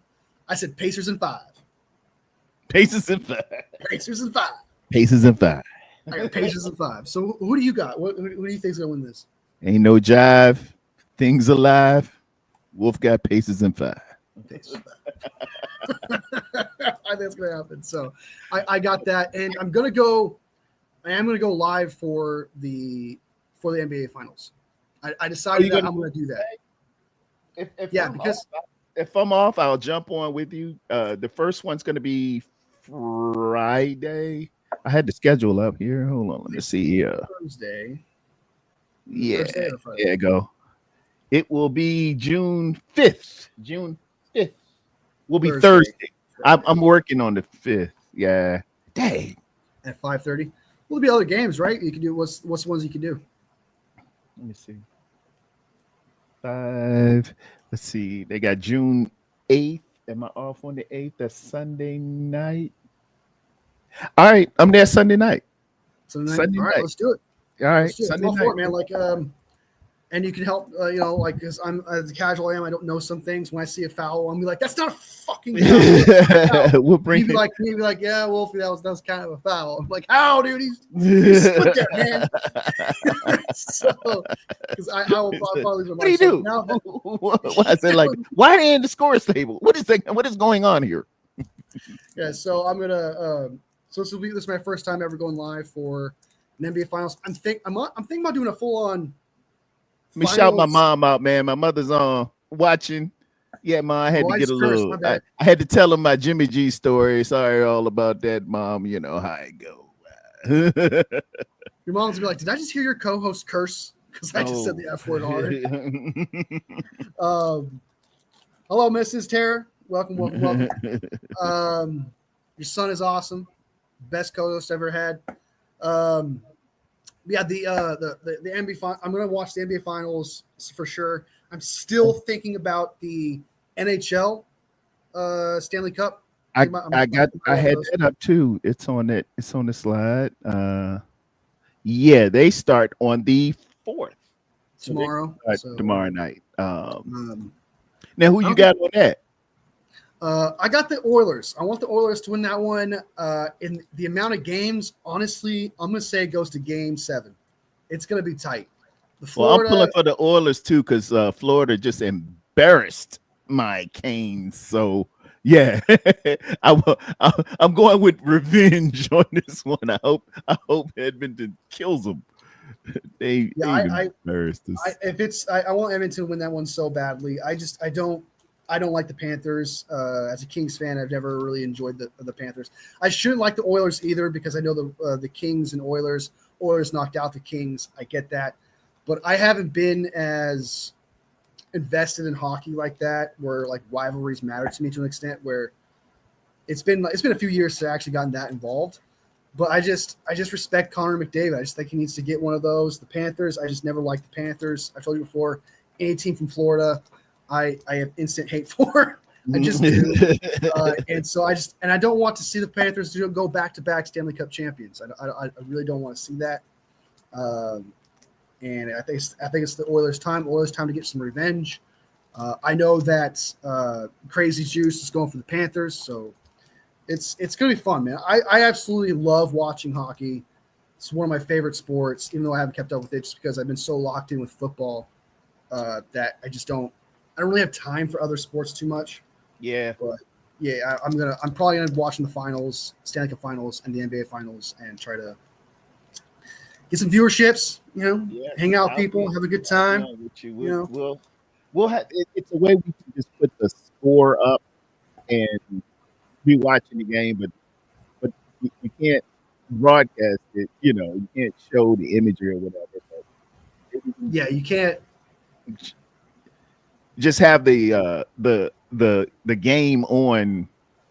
You can do like a radio broadcast, but it'd be us watching a little, a graphic of some sort. Yeah, exactly. You can only have like the thing there, and then that's what I did when I watched the playoffs. I just had the scoreboard up and stuff, and you can have the people talking in the background and things like that. You just can't have the music they play can't hit your live, and you can't show the TV screen. You can in a reflection. So like if the game was like if there was like a mirror you had in the background, you could show the game that way. Yeah, it's like a glitch. You can work your way through that, but you can't show the actual video itself. Sometimes people will have. Sometimes people when you join a live, they'll have the video in the background in a mirror. It's not a very good. You don't really want to watch a game in a mirror. Yeah, it's like he's left-handed. No, he's right. Right. The opposite. Hey man, it's your show. Enjoy. Do you do your show? I understand. Just stop it by sending love. Okay, yeah. She has told me, look, I know your guests want to feel comfortable and talk. If you see me on there, y'all just go amongst yourselves, because she don't want to be the life of the. Let me, Wolfie. When I got ordained as a minister and then even elevated to an elder, I noticed the whole family. Everything changes when you're that. I used to be the life of the party. I would go to cookouts or parties or get-togethers and stuff like that, and everybody would just be doing everything. Now they wait for me to leave so they can really get the party started. They don't want to drink in front of me. They'll hide it. They say, "Oh, he come," like. I get it. Look, it's all right. Do what you do. Just don't go crazy or nothing. But suddenly do the Lord's work, like right in the middle of trying to, do a little like I'm gonna be like I'm not Aunt Esther with a Bible. Brother Huey is nothing but a heathen. Just have a good time, man. It's all right. Honestly, though, if I had to be myself, I would never be monetized because I have to catch myself all the time because I curse like a sailor, and the curse words are powerful with me. I can say the F word with power. I can say the B word with power, and I have to reel it in. I have to reel in my superpower of cursing because that you can't do that. It doesn't. Yeah. Use your powers for good, Daniel son. I'm the same. I can get quite eloquent. I have taken it to levels unseen with a vocal throne of of death. I have made grown men cry. I truly have, and I used to take big pride in it, but I keep those. Well, I normally do it because it's usually before I got monetized. That's what I would do because it wouldn't matter because I could just make the video, people watch it, it's funny. But I had to stop doing that. But it was just my superpower, making people laugh and stuff. I'm like, what the? Like I really just, yeah. I really know how to emphasize that first letter and that last letter. Like I really know how the enunciation, I should say. And so it's I just, still remember on that mock draft when I forgot yeah, Atlanta that took your guy. I was like, this guy's Atlanta, you bitch. Yeah. It's strong with I'm strong with the force, as I would say. But But you laughing that crazy, brother. You need to get yourself together. Fred Sanford, you nothing but a messy fool. I had to. I made a video where it got like 10,000 views on a short, which I was like, okay, that's like $5 right there. Okay, that's cool. It got demonetized because at the end I say motherfucker, and I was like, why did I say that? Like, why did I just ruin $5? I just lost $5 right off of there. So I was pretty bummed about that. I was like, man, that sucks. So I have to, like, in shorts, you'll notice, like, I'll say, and I'll just say, like, and I'll try to, like, censor it out. Or you can say shit, you can say shit, which is okay.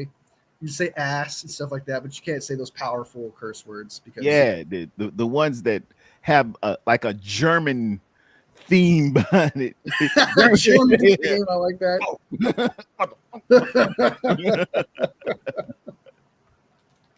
For sure. But yeah, man. So I'm gonna go ahead and do the NBA Finals later and stuff like that. I'll look forward to doing a show with you. I'll be on with the Thursday night, but I'll just be watching. I'll be in the audience on the chat. All right. But Sunday, yeah, I'm down Sunday. Let's do it. We'll be there together. All right. All right. I appreciate everybody in the chat. Y'all coming on out today, man. We cut it down 2 hours and 52 minutes, ladies and gentlemen. 2 hours and 52 minutes. They ain't take much long. And this is the slow season, by the way. This is the slow season. And it's only 2 hours. This is the off season. This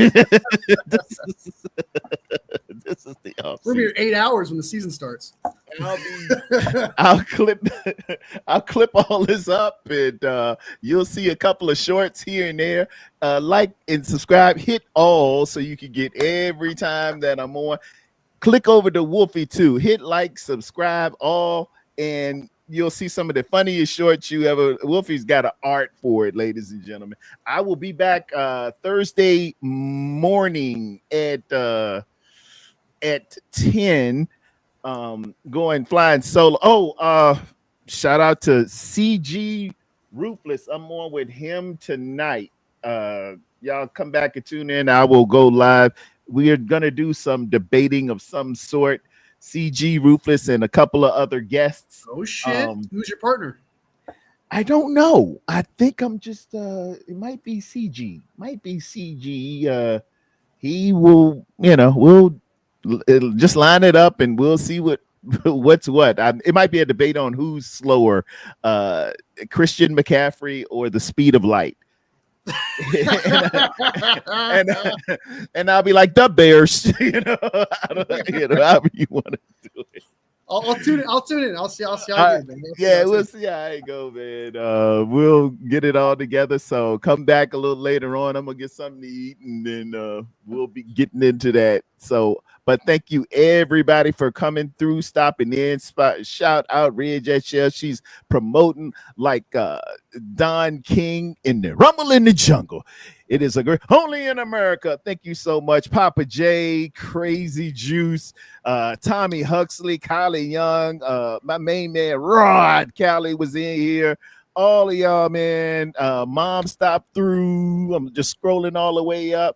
Papa J in the building. Thank y'all so much, man. Each and every one of you, because you make it happen. You make this thing good. I certainly appreciate it. Wolfie, you got anything else for the people? No, just thank you guys for being here. You guys like Tarrerdome said it all. Like, you guys make this what it is, and I appreciate every single one of you guys. This is a dream of ours, and we cannot do it without you guys. So we appreciate you guys spending the time, taking the time out of your day to watch us conversate, have a good conversation, because at the end of the day, it's just one big conversation. Amen. Amen. And remember, everybody, we walk by faith and not by sight. In Jesus' name, amen. Good day. God bless. Oh.